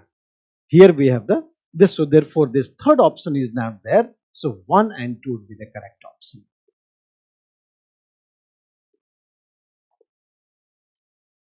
Eka movement. Eka movement, it had started in the 1921, 1922. Eka movement was thoroughly supported and organized by the Congress. Definitely not. Eka movement was a movement of the peasant. Initially, the Congress did not support it. Initially, the Congress did not support it. Okay. So this is incorrect. Then Eka movement was provided leadership by Talukdar. This movement was against Talukdar, Zamindars and moneylenders, because this movement was against the high rate of revenue. Okay. So this movement was against Talukdar, Zamindars and moneylenders. So this statement also became incorrect. Bardoli Satyagraha was a campaign against the enhancement of the land revenue, while the Eka movement was a protest against excessive extraction of the rent. Right? So here the movement was against the landless labor, and Bardoli Satyagraha was movement of the peasant. So peasant were actually revolted in Bardoli because of the enhancement of the land revenue. Right? So this option is a correct option. Right? Eka movement was in Abad region, Western UP, and all these are in the Eastern UP. So fourth option is an incorrect option. Where is difficulty? Where is difficulty, my dear? When you see the long question, then and there you drop yourself. This is a very difficult. Definitely not. So I told you, out of 20 questions, you are in very good condition to hit around 14 to 15, and that is a sure shot. And 14 to 15 questions straightway will give you enough lead in the final content. So I told you the history rock. Look at this Rig Vedic statement. Irrigation from the wells allowed. This was a difficult question because facts was put precisely at the level of optional. It could not be a very similar to GS. Right? This was a difficult question. So irrigation from wells allowed agriculture to expand away from the floodplains and strips on river margins. The present Punjab and Haryana plains have underground water levels reasonably close to the surface. Yes, so therefore agricultural facilities had extended.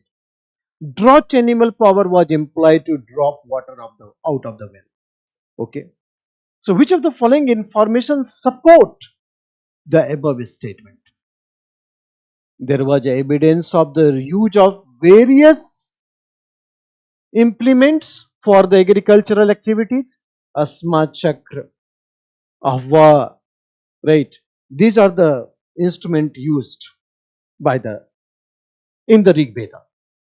Mention has been made in the Rig Veda of the use of implements like Purashu, Kulisha, Datra, means axe, sickles.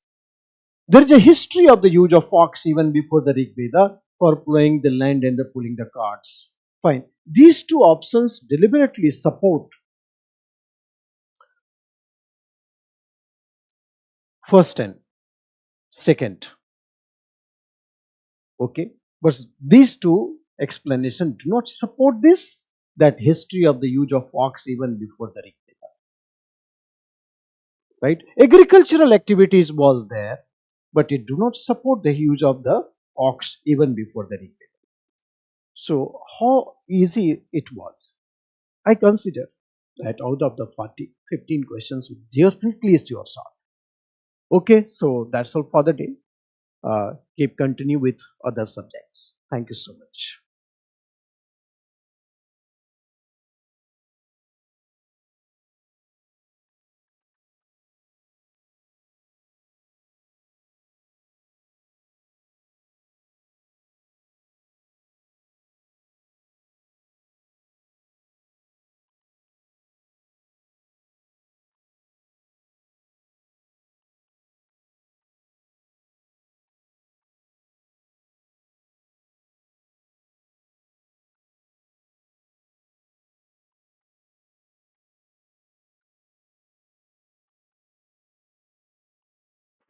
I hope I'm audible and visible to all of you.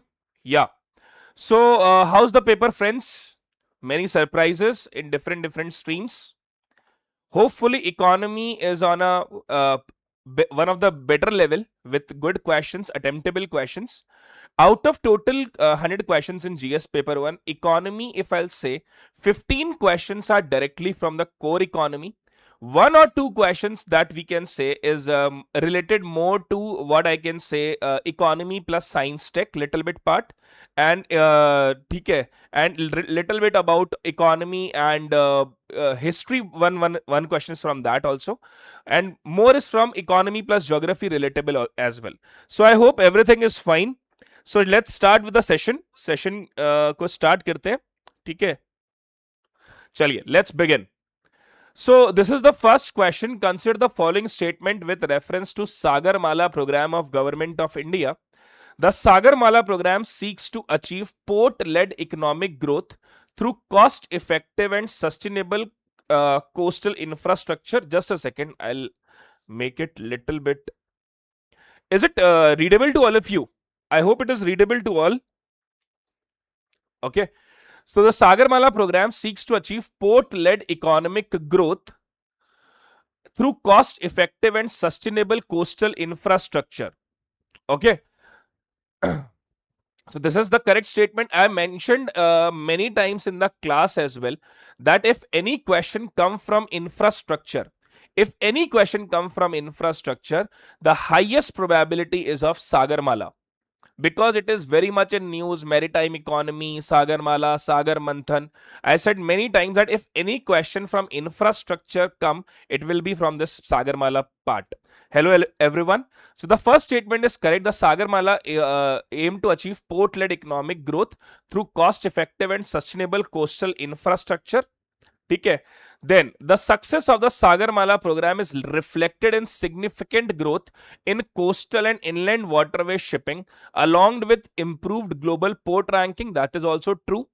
Sagarmala 2.0 aim to position India as global maritime innovation and align with Atmanirbhar Bharat. Even if you don't have the basic core idea, then also by reading the options you can reflect ki haan, it's very easy. They all are relatable to each other.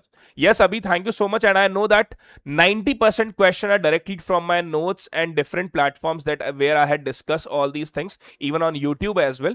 So yes, that's true. And only 2 or 3 questions were there that we hadn't discussed, but maximum of them are directly from the notes as well. So now these 3 options are very easy.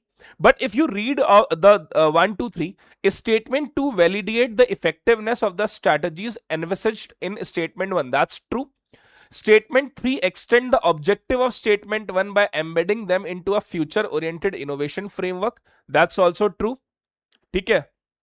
And third, statement 1 contradict statement 3. Now this is the mainly problem. Okay. This is the only problem, that statement 1 contradict statement 3. They all are supporting each other and they all are following with one another. Okay. That's why this is the wrong statement. The correct answer is B, 1 and 2 only. Moving to the next question. The artificial fixed rupee sterling exchange rate prescribed by Hilton and Young Commission was adopted by British government for which of the following reason? It is mostly of history plus economy both. But I had told you when we were discussing monetary policy and that part, that Hilton and Young Commission is important. And if you remember, I told you that this particular slide is very important. Remember this, there might be a factual question come from this. So Hilton and Young Commission is aiding the flow of remittances from India and maintaining India's credit worthiness. That's why this particular segment is from economy history. Then this is one of the question that might be you people may not know. But if you continuously following the newspaper, and if you follow the live sessions of different things, I've told you this thing, that e-commerce is in news, but we can mention that out of 17 question, this one is a difficult question. This is really a difficult question. If you don't know about this type of model, then you can skip this question. And as I mentioned many times in the class also, not every question is there to attempt. There are many questions which you need to skip as well. So this is one of the tough question. So we can say, but e-commerce revenue model where the seller has control over pricing but doesn't keep product in stock and instead transfer customer order and shipment detail to third party supplier. It is drop shipping model. I told you that inventory model, I told you that when we had discussed e-commerce, I told you inventory model is important, but they had asked this question also. So it's a difficult question. So you can skip this question if you don't have any idea for this, but this is a drop shipping model. Next, which one of the following correctly represent the three key sub-indices of financial inclusion index? I told you, if you remember, that they had asked this financial inclusion index in previous exams also. And I specifically told you this thing, that these indexes are very important. Even in 5, 6, 7 days before, I told you that indexes question can be asked in UPSC. So they had asked this financial inclusion index question, and this financial inclusion index is basically have three components, that is access, usage and quality. We will discuss everything in detail after might be in next lecture, but today I am just telling you the answers and where these questions had been asked by, why these questions had been asked by UPSC, and what is their thought process of making these questions. So e-commerce is becoming so viable in the present days. People are using that a lot. So that's why they had asked this e-commerce model. And financial inclusion index, why they had asked, because this is one of the recent thing that RBI had started, and that is very much coming in the newspaper also. So that's why this financial inclusion index part is clear. So access, usage and quality are the three sub indices of financial inclusion index of Reserve Bank of India. Then we will discuss these things in detail after some time, like what is the weight of that and all these part. Moving to the next part, ONDC. If you remember that I had told you this thing, that in industry and infrastructure chapter, ONDC is very important. Even I have given you the example of MIXI also. If you remember, in the classroom, in the offline class, I told you that if suppose there is a particular MIXI I bought from somewhere, अगर आपको याद हो तो मैंने आपको class में बताया था कि I had brought some MIXI. I searched that in Amazon, I searched that on different platform, and I searched on ONDC as well. But that MIXI is available at a very less price on that ONDC platform because it include the nearby retailers also. So the objective of ONDC is to break the dominance of large e-commerce platform by enabling interoperability across the networks. So ONDC is allowing government control, no. To replace private e-commerce, no. To break the dominance of large e-commerce platform by enabling interoperability across the network. So that's why this is the correct answer will be C. Moving to the next question. Which one of the following statement about UPI and CBDC is not correct? Even previously also they had asked many questions from CBDC. They had asked a question from e-rupee as well. That's why it is very important. So UPI is a real-time payment system, but digital rupee is akin to sovereign paper currency.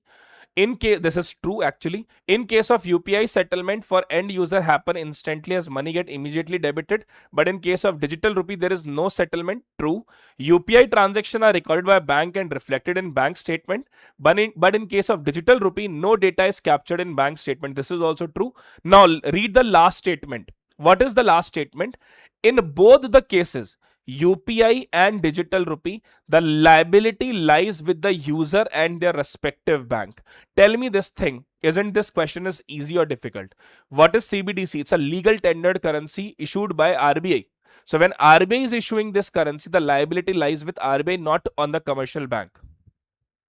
Okay, so this is the wrong statement. The correct, they had asked about the wrong statement, so D is the answer for this question. D is the correct answer for this particular question. Now, which of the following statement about real world asset tokenization are correct? I had explained in the class what is the process of tokenization. Even if you read that particular thing and if you apply a little bit of common sense, you can definitely answer this question, because the statement itself are very easy. See, tokenization is the process of turning asset into digital token. This is the definition of tokenization itself.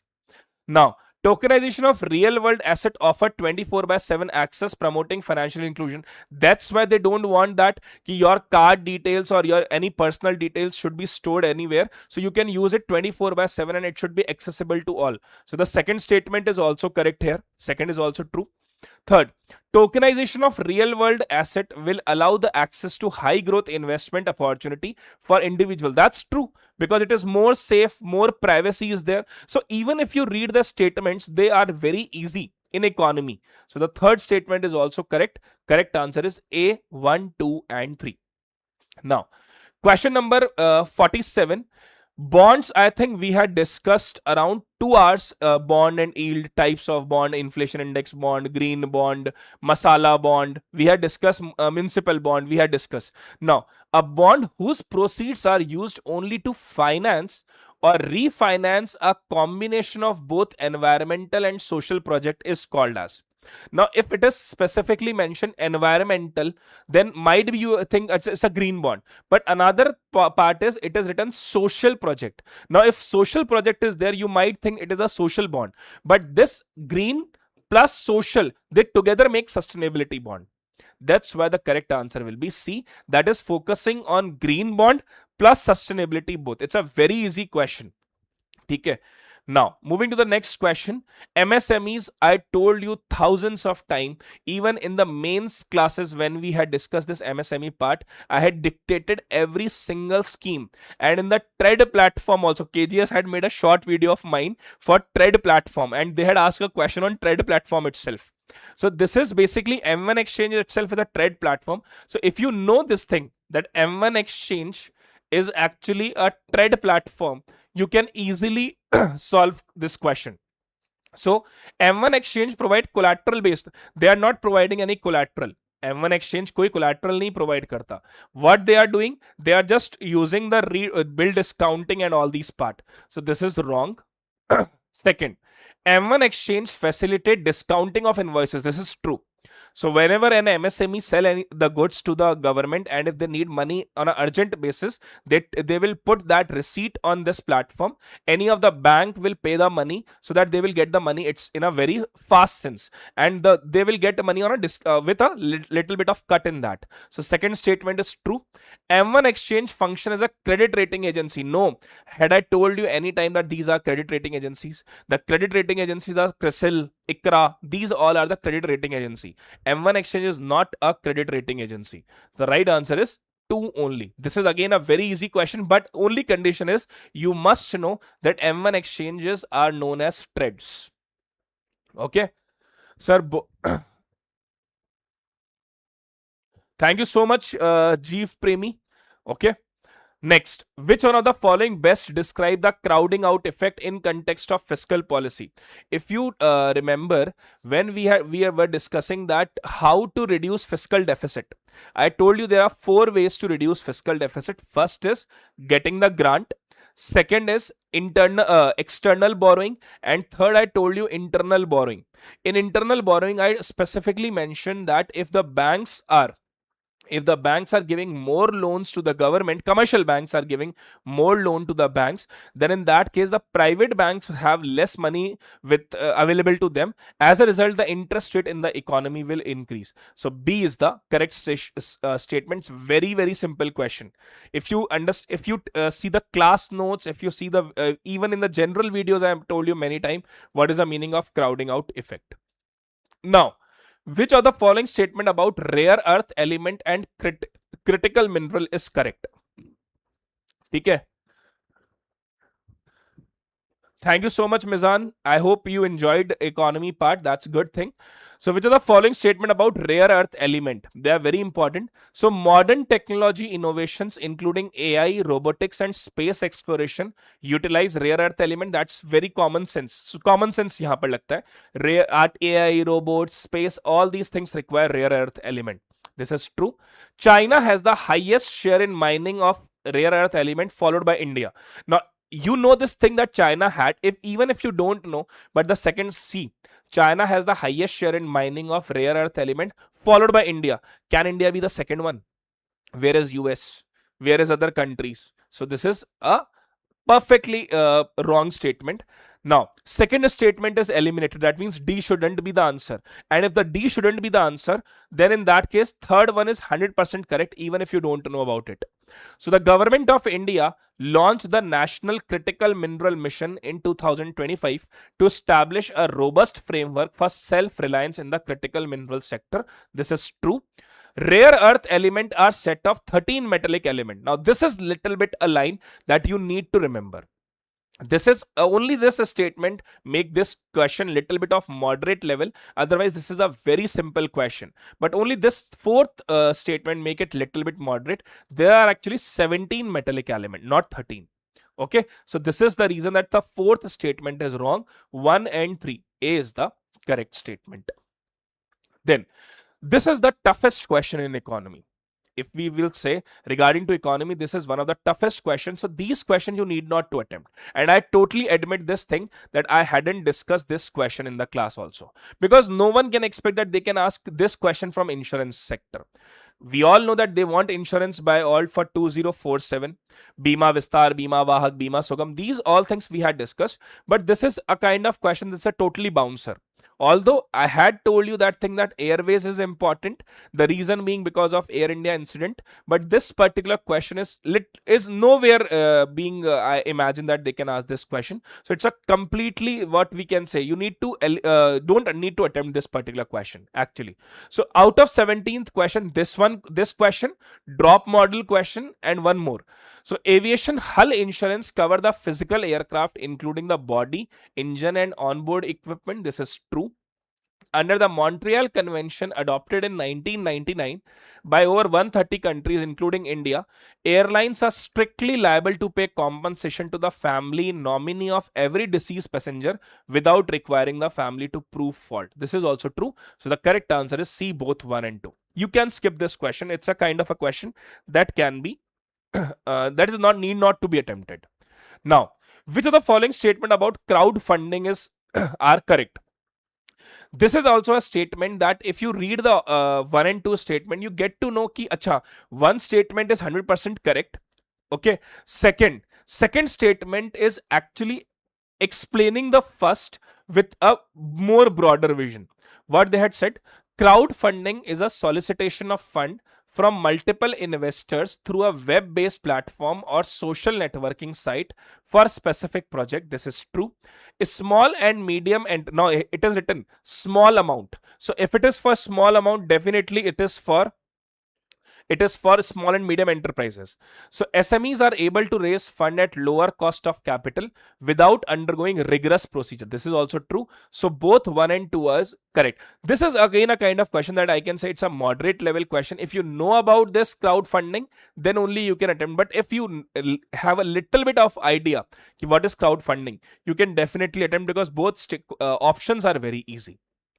Now, this is again a kind of question that actually surprised me a lot, because they had asked these committee questions that are very few of them are very old committees. Okay, but they had asked this question. So this is also a question that I can say that if you don't know, skip this question. So 3 questions. One is drop model question if you don't know about it. Second one is hull insurance question, and third one is this question. So R.N. Malhotra Committee, comprehensive reform of insurance sector. No, actually R.N. Malhotra Committee is appointed by Government of India to establish IRDAI and to make reforms in insurance sector. So this is wrong statement. L.C. Gupta Committee, this is for under SEBI, for the introduction of derivative trading. This is true. Then Urjit Patel, you might be know about this committee and Malegaon committee. These two committees I had discussed in class. So even if this question Urjit Patel committee is by RBI, this is true, but they are saying it is lending to the housing sector. It is for monetary policy, not for the lending of housing sector. That's why this statement is also wrong. Then Malegaon committee is under RBI for microfinance. So, but this is true statement. So 2 and 4 is the correct answer. So even this question you can skip if you don't have the perfect idea. So out of 17, 1, drop model 2 and Air India 1. Insurance 1 is 3. 3 questions I'll say that you can skip, no problem in that. Okay. Now, NBFC. Just tell me honestly, hadn't I told you this thing that DICGC statement will definitely come in the exam? I think if I'm not wrong, DICGC part I had discussed around in 30 questions. 20 to 30 questions, 20 to 30 times I told you DICGC you need to remember. DICGC किस पर applicable नहीं होता. Tell me honestly, hadn't I told you this thing? Okay, now NBFC cannot accept demand deposit. This is very simple statement. They will not accept the demand deposit. This is true. Few NBFCs can accept the deposit, but that is for long-term deposits basically. So all the NBFC operating in India have to be registered with RBI. Then also this is also wrong statement. Okay, this is basically all the NBFC operating in India have to be registered with RBI. No. There are many NBFCs who registered with the specific organization like housing NBFC with the housing segment. This is the wrong statement. NBFC cannot issue check. Okay, NBFC cannot issue check. This is also the wrong statement. They cannot issue the check. DICGC is not available. So this is true. So 1 and 4 is the correct answer. Yes, flying squirrel, you are right.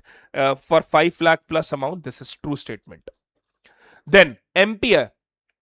When we were discussing the poverty part, I told you that 2 topics were there that can be asked by UPSC in poverty. One is Gini coefficient and Lorentz curve, and another is multidimensional poverty index. So multidimensional poverty index is calculated using Alkire-Foster methodology. This is true. Even in my PPT also it is mentioned. Then MPI calculated by Niti Aayog has 12 indicators. This is true. Niti Aayog 1 has 12. And Oxford Poverty and Human Development, that is UNDP 1, has 10. So this is true. Now, the difference between these two are actually these one only. Maternal health and bank accounts. They are not a common indicator. So 1 and 2 only is the correct statement.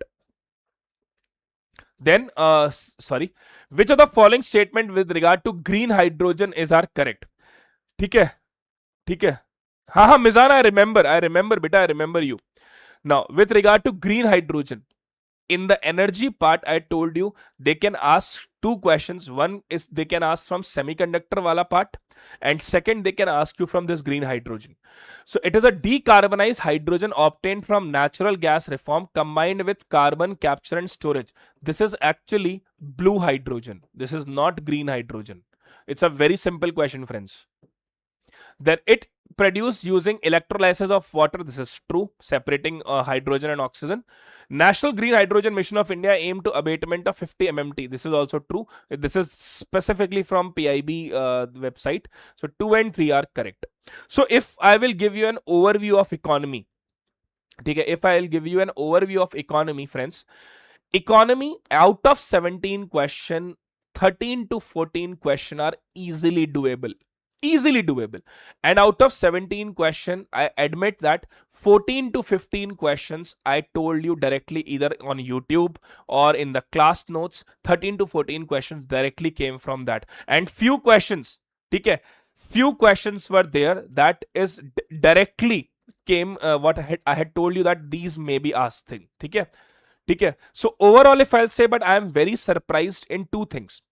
First, they hadn't asked any question on 16th Finance Commission. This is very surprising. Might be in mains they can ask this 16th Finance Commission wala question. So remember, for this year's mains, 16th Finance Commission is important. Second thing, what I expect that they can ask the question from external sector. They hadn't asked any question because India had done so many of trade agreements with different countries, specifically FTAs, but they hadn't asked any question from that. That is again surprising. And third, GDP base year has changed. CPI inflation base year has changed. They hadn't asked any question from that. So these three topics, I preferably want that they may ask these questions, but they hadn't asked these questions. So this is little bit what I can say is surprising that इन्होंने तीन topic से question नहीं पूछे, tax से कोई question नहीं था, economic survey से भी even they hadn't asked so many questions. Yes, thank you so much, Mizan, and thank you so much, guys. All the very best. God bless you all. Take care. And after this session, we'll follow with Arpit sir's session, and do watch that because again, IR part is very important. So he'll discuss this thing, and I hopefully you have a very good night with economy part specifically. Take care.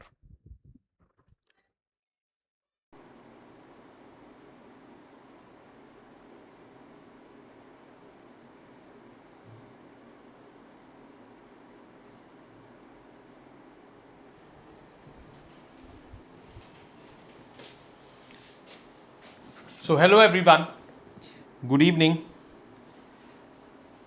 The prelims 2026 is over, and thank God it's over, because the paper was unprecedented, unpredictable, on the tougher sides. No doubt some questions were doable, but this is what UPSC is all about.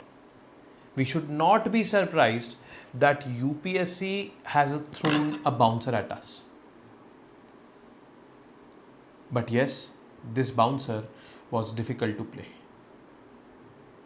Some questions, as I said, were doable, but some questions required calculated guesswork or intelligent guesswork. Elimination technique not working. Questions from, I would say, unprecedented territories like ethics were asked. Public administration, that is an optional subject in mains, questions from there was asked. And the nature of questions also changed. Case study like questions were there.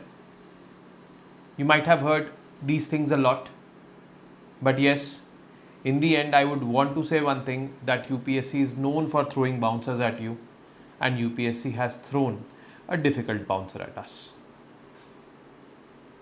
I'm here to discuss the international relations portion. There were around 14-15 questions, but yes, this portion overlaps with current affairs as well. So you might have covered some questions in the current affairs segment. So I will be dealing with 14 questions. I know it's late at night, but yes, we'll try to cover it, and you can check and evaluate your answers from this particular segment, that is international relations. The first question that I will be picking up is from the Food and Agricultural Organizations Summit, that is United Nations Ocean Conference, which was held in June 2025, and this conference was held in France. Now, Food and Agricultural Organization, it is a specialized agency of United Nations, demonstrated its leading voice on marine and ocean issues. Why? Because fisheries is a major food resource for many communities all across the world, especially on sustainable fisheries and aquaculture for resilient livelihood and blue transformation. And in this meeting, FAO talked about 4 betters, that these 4 domains we have to do better. It was a factual question. If you have read about and known about this United Nations Ocean Conference, then you definitely know about these 4 betters. These 4 betters are better production, better nutrition, better environment, and better life. B is the correct option over here. It is a factual, I would say, question, and obviously I would rate it on a scale of hard to tough. I would rate it as medium, because if you have read this, then you would know about this 4 betters. Then the question remains of recalling these 4 betters, because the questions or the options, they are very closely placed. So this is the first question. Second question, I discussed about it explicitly in the I would say crash course of international relations, and when I was discussing about this conflict in West Asia, February month, March month it was there, and April month also, and now also I would say that Strait of Hormuz is in news. But explicitly I mentioned that UPSC can ask a question ki if you have to come from this country or which country, you will have to pass from Strait of Hormuz. And on the similar lines, UPSC has asked this question. This is, ships from which of the following countries have to cross the Strait of Hormuz to reach the Indian Ocean? Ships. Now, if a ship has to come from Bahrain, yes, it will have to cross the Strait of Hormuz. If the ship is coming from Syria, then the ship will go to Mediterranean Sea, Atlantic Ocean, then from there to the Indian Ocean. Qatar, yes, but Egypt, Red Sea, then Indian Ocean. So this is wrong, this is wrong. Bahrain and Qatar, that is 1 and 3, is the correct option, B. Question easy, on expected lines, because Strait of Hormuz was a place in news since February. So it was very easy question. Next question, consider the following statements about river bridges connecting India with neighboring countries. So this, again is an infrastructure based questions, and international infrastructure this is. Okay. Now the first option, Maitri Setu, built over Feni river, it is very true. Connects Ramgarh in India with Sabroom in Bangladesh. Now this bridge, Maitri Setu, is built over Feni river, that is very true. If you consider this, only you can mark this statement as correct, but there is a catch over here, and this is what UPSC requires, alertness. Ramgarh is in Bangladesh and Sabroom is in India, Tripura. The statement says Ramgarh in India with Sabroom in Bangladesh, which is wrong, and this makes the statement wrong. Second, Jhulaghat suspension bridge connects India with Myanmar. No, it connects India with Nepal. Pithoragarh district of Uttarakhand with Nepal on the western side. So this statement is wrong. Mechi bridge and its approaches connect Panitanki bypass in India with Kakarvita in Nepal. Now this statement is correct. This is on the eastern side. The Mechi river forms the natural boundary between Nepal and India on the eastern side. This we studied in IR. So here the question is, which of the statements given above is are correct, and 3 only is the correct option over here. I would rate this question as moderate, because you need to be alert in the first statement which you are seeing over here. Now next question, which of the following international conventions have not been ratified by India? Very difficult question, completely factual question, I would say. You who remembers, conventions which have been signed and then have been ratified by the government of India. So, questions like these have made this paper difficult. So, Employment Policy Convention, India has ratified. Abolition of Forced Labour Convention, India has ratified. But 3, 4 and 5, India has not ratified. The question is, which have not been ratified by India, and the correct option is D, 3, 4 and 5. Too difficult. So, this was factual, actually it was. Now, consider the following statements with respect to AI Impact Summit 2026. This question was expected because this topic was very, very important, and we covered this in February, I would say, in the crash course of international relations, and I explicitly mentioned that this is very important and everything has come from the notes and from that particular class. The summit's intellectual framework was based on 3 foundational sutras. People, definitely yes. Planning, no. It was people, planet and progress. It was not planning. So first statement goes wrong. Second, the preamble of the summit stresses democratizing AI resources, which acknowledges the Charter for Democratic Diffusion of AI as a binding framework. Nothing was binding in AI Impact Summit. Nothing. It was just, I would say, voluntary in nature. Democratizing AI, definitely India advocates it, but India cannot make it binding on other countries. It is common sense also, and if you read the text also, we've clearly mentioned that AI, democratizing AI is a voluntary provision. So it is not binding. That is wrong.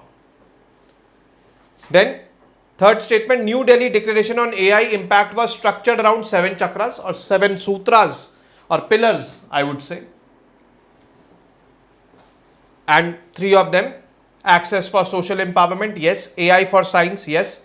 Secure and trusted AI, definitely yes. So this statement is correct.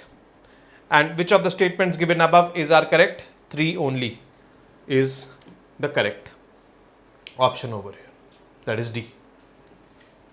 So I would rate this as, moderate.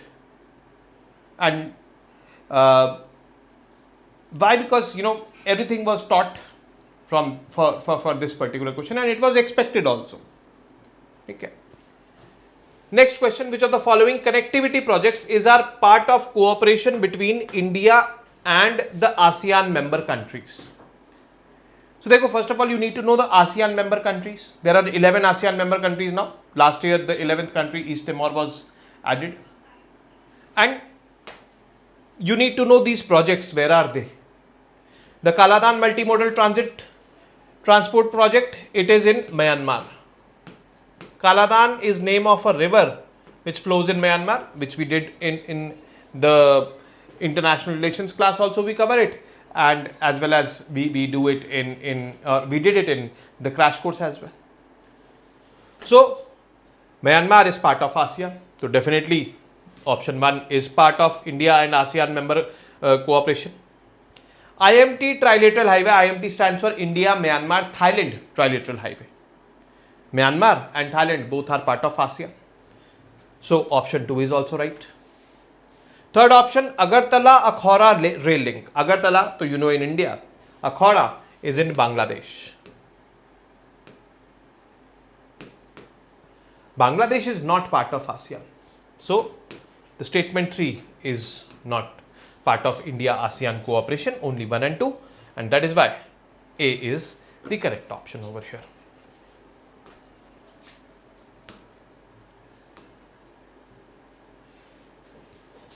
Next question, match list 1 with list 2.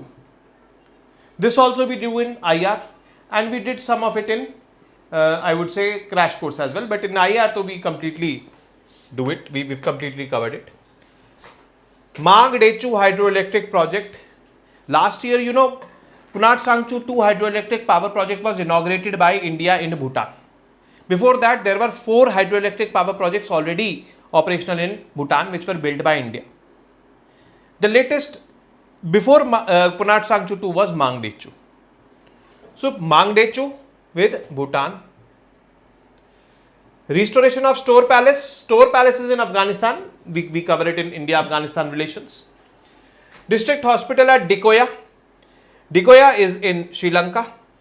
And Institute of Security and Law Enforcement Studies in Maldives. We were building it in 2000, from 2018 to 2023. We constructed this, and it became controversial also. And this became one of the, I would say, center points of the India Out campaign, which was run by the Mohammad Muizu's party during election campaigning in 2023. So we had to match the following: A with 3 means B or C option is there. B with 2. B with 2, the means B option is there. C with 4, District Hospital at Dikoya in Sri Lanka and Institute of Security and Law Enforcement Studies in Maldives. So this is what the answer to this question was. Next is, which of the following items of defense or hardware are manufactured in India? Again from our IR notes, India-Russia relations. In India-Russia relations, when we cover the defense significance, I have told you the purchases which we do from Russia and the joint development which we do over here. Joint development, or we do the production, technology is transferred to us.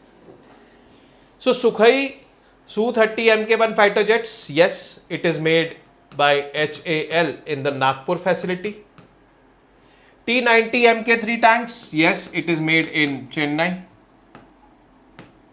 Akula class submarine we used to import. It was never made in India.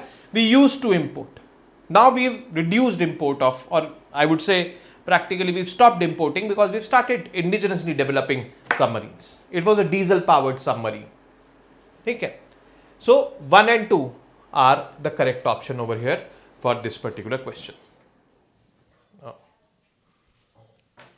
You'll have to just wait. I think there's this power outage.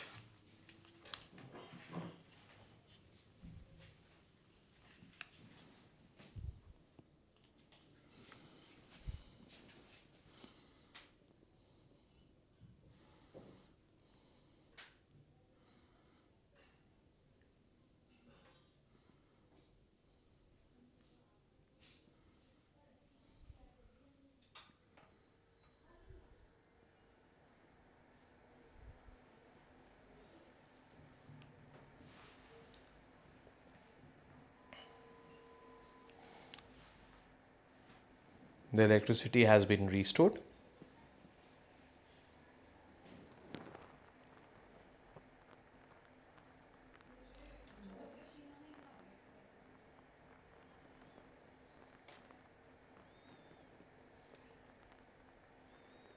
T-90 tanks are making, because most of the multilateral decisions are taken by consensus. This part is true, but decisions are non-binding in nature. So this makes the statement a wrong one. Then the Abu Dhabi dialogue is a voluntary non-binding consultative process. Non-binding consultative process, that is right, among Asian countries of labor origin and destination to facilitate regional cooperation on contractual labor mobility. This correct.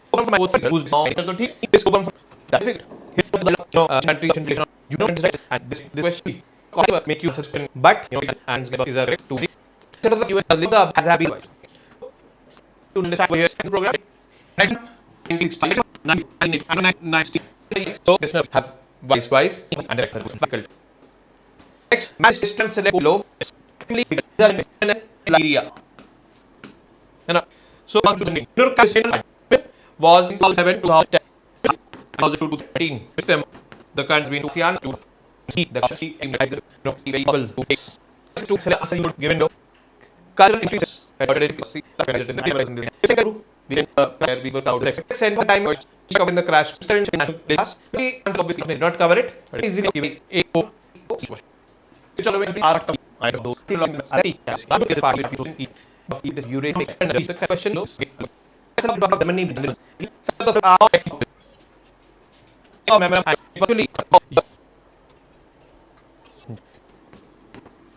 anyone you hockey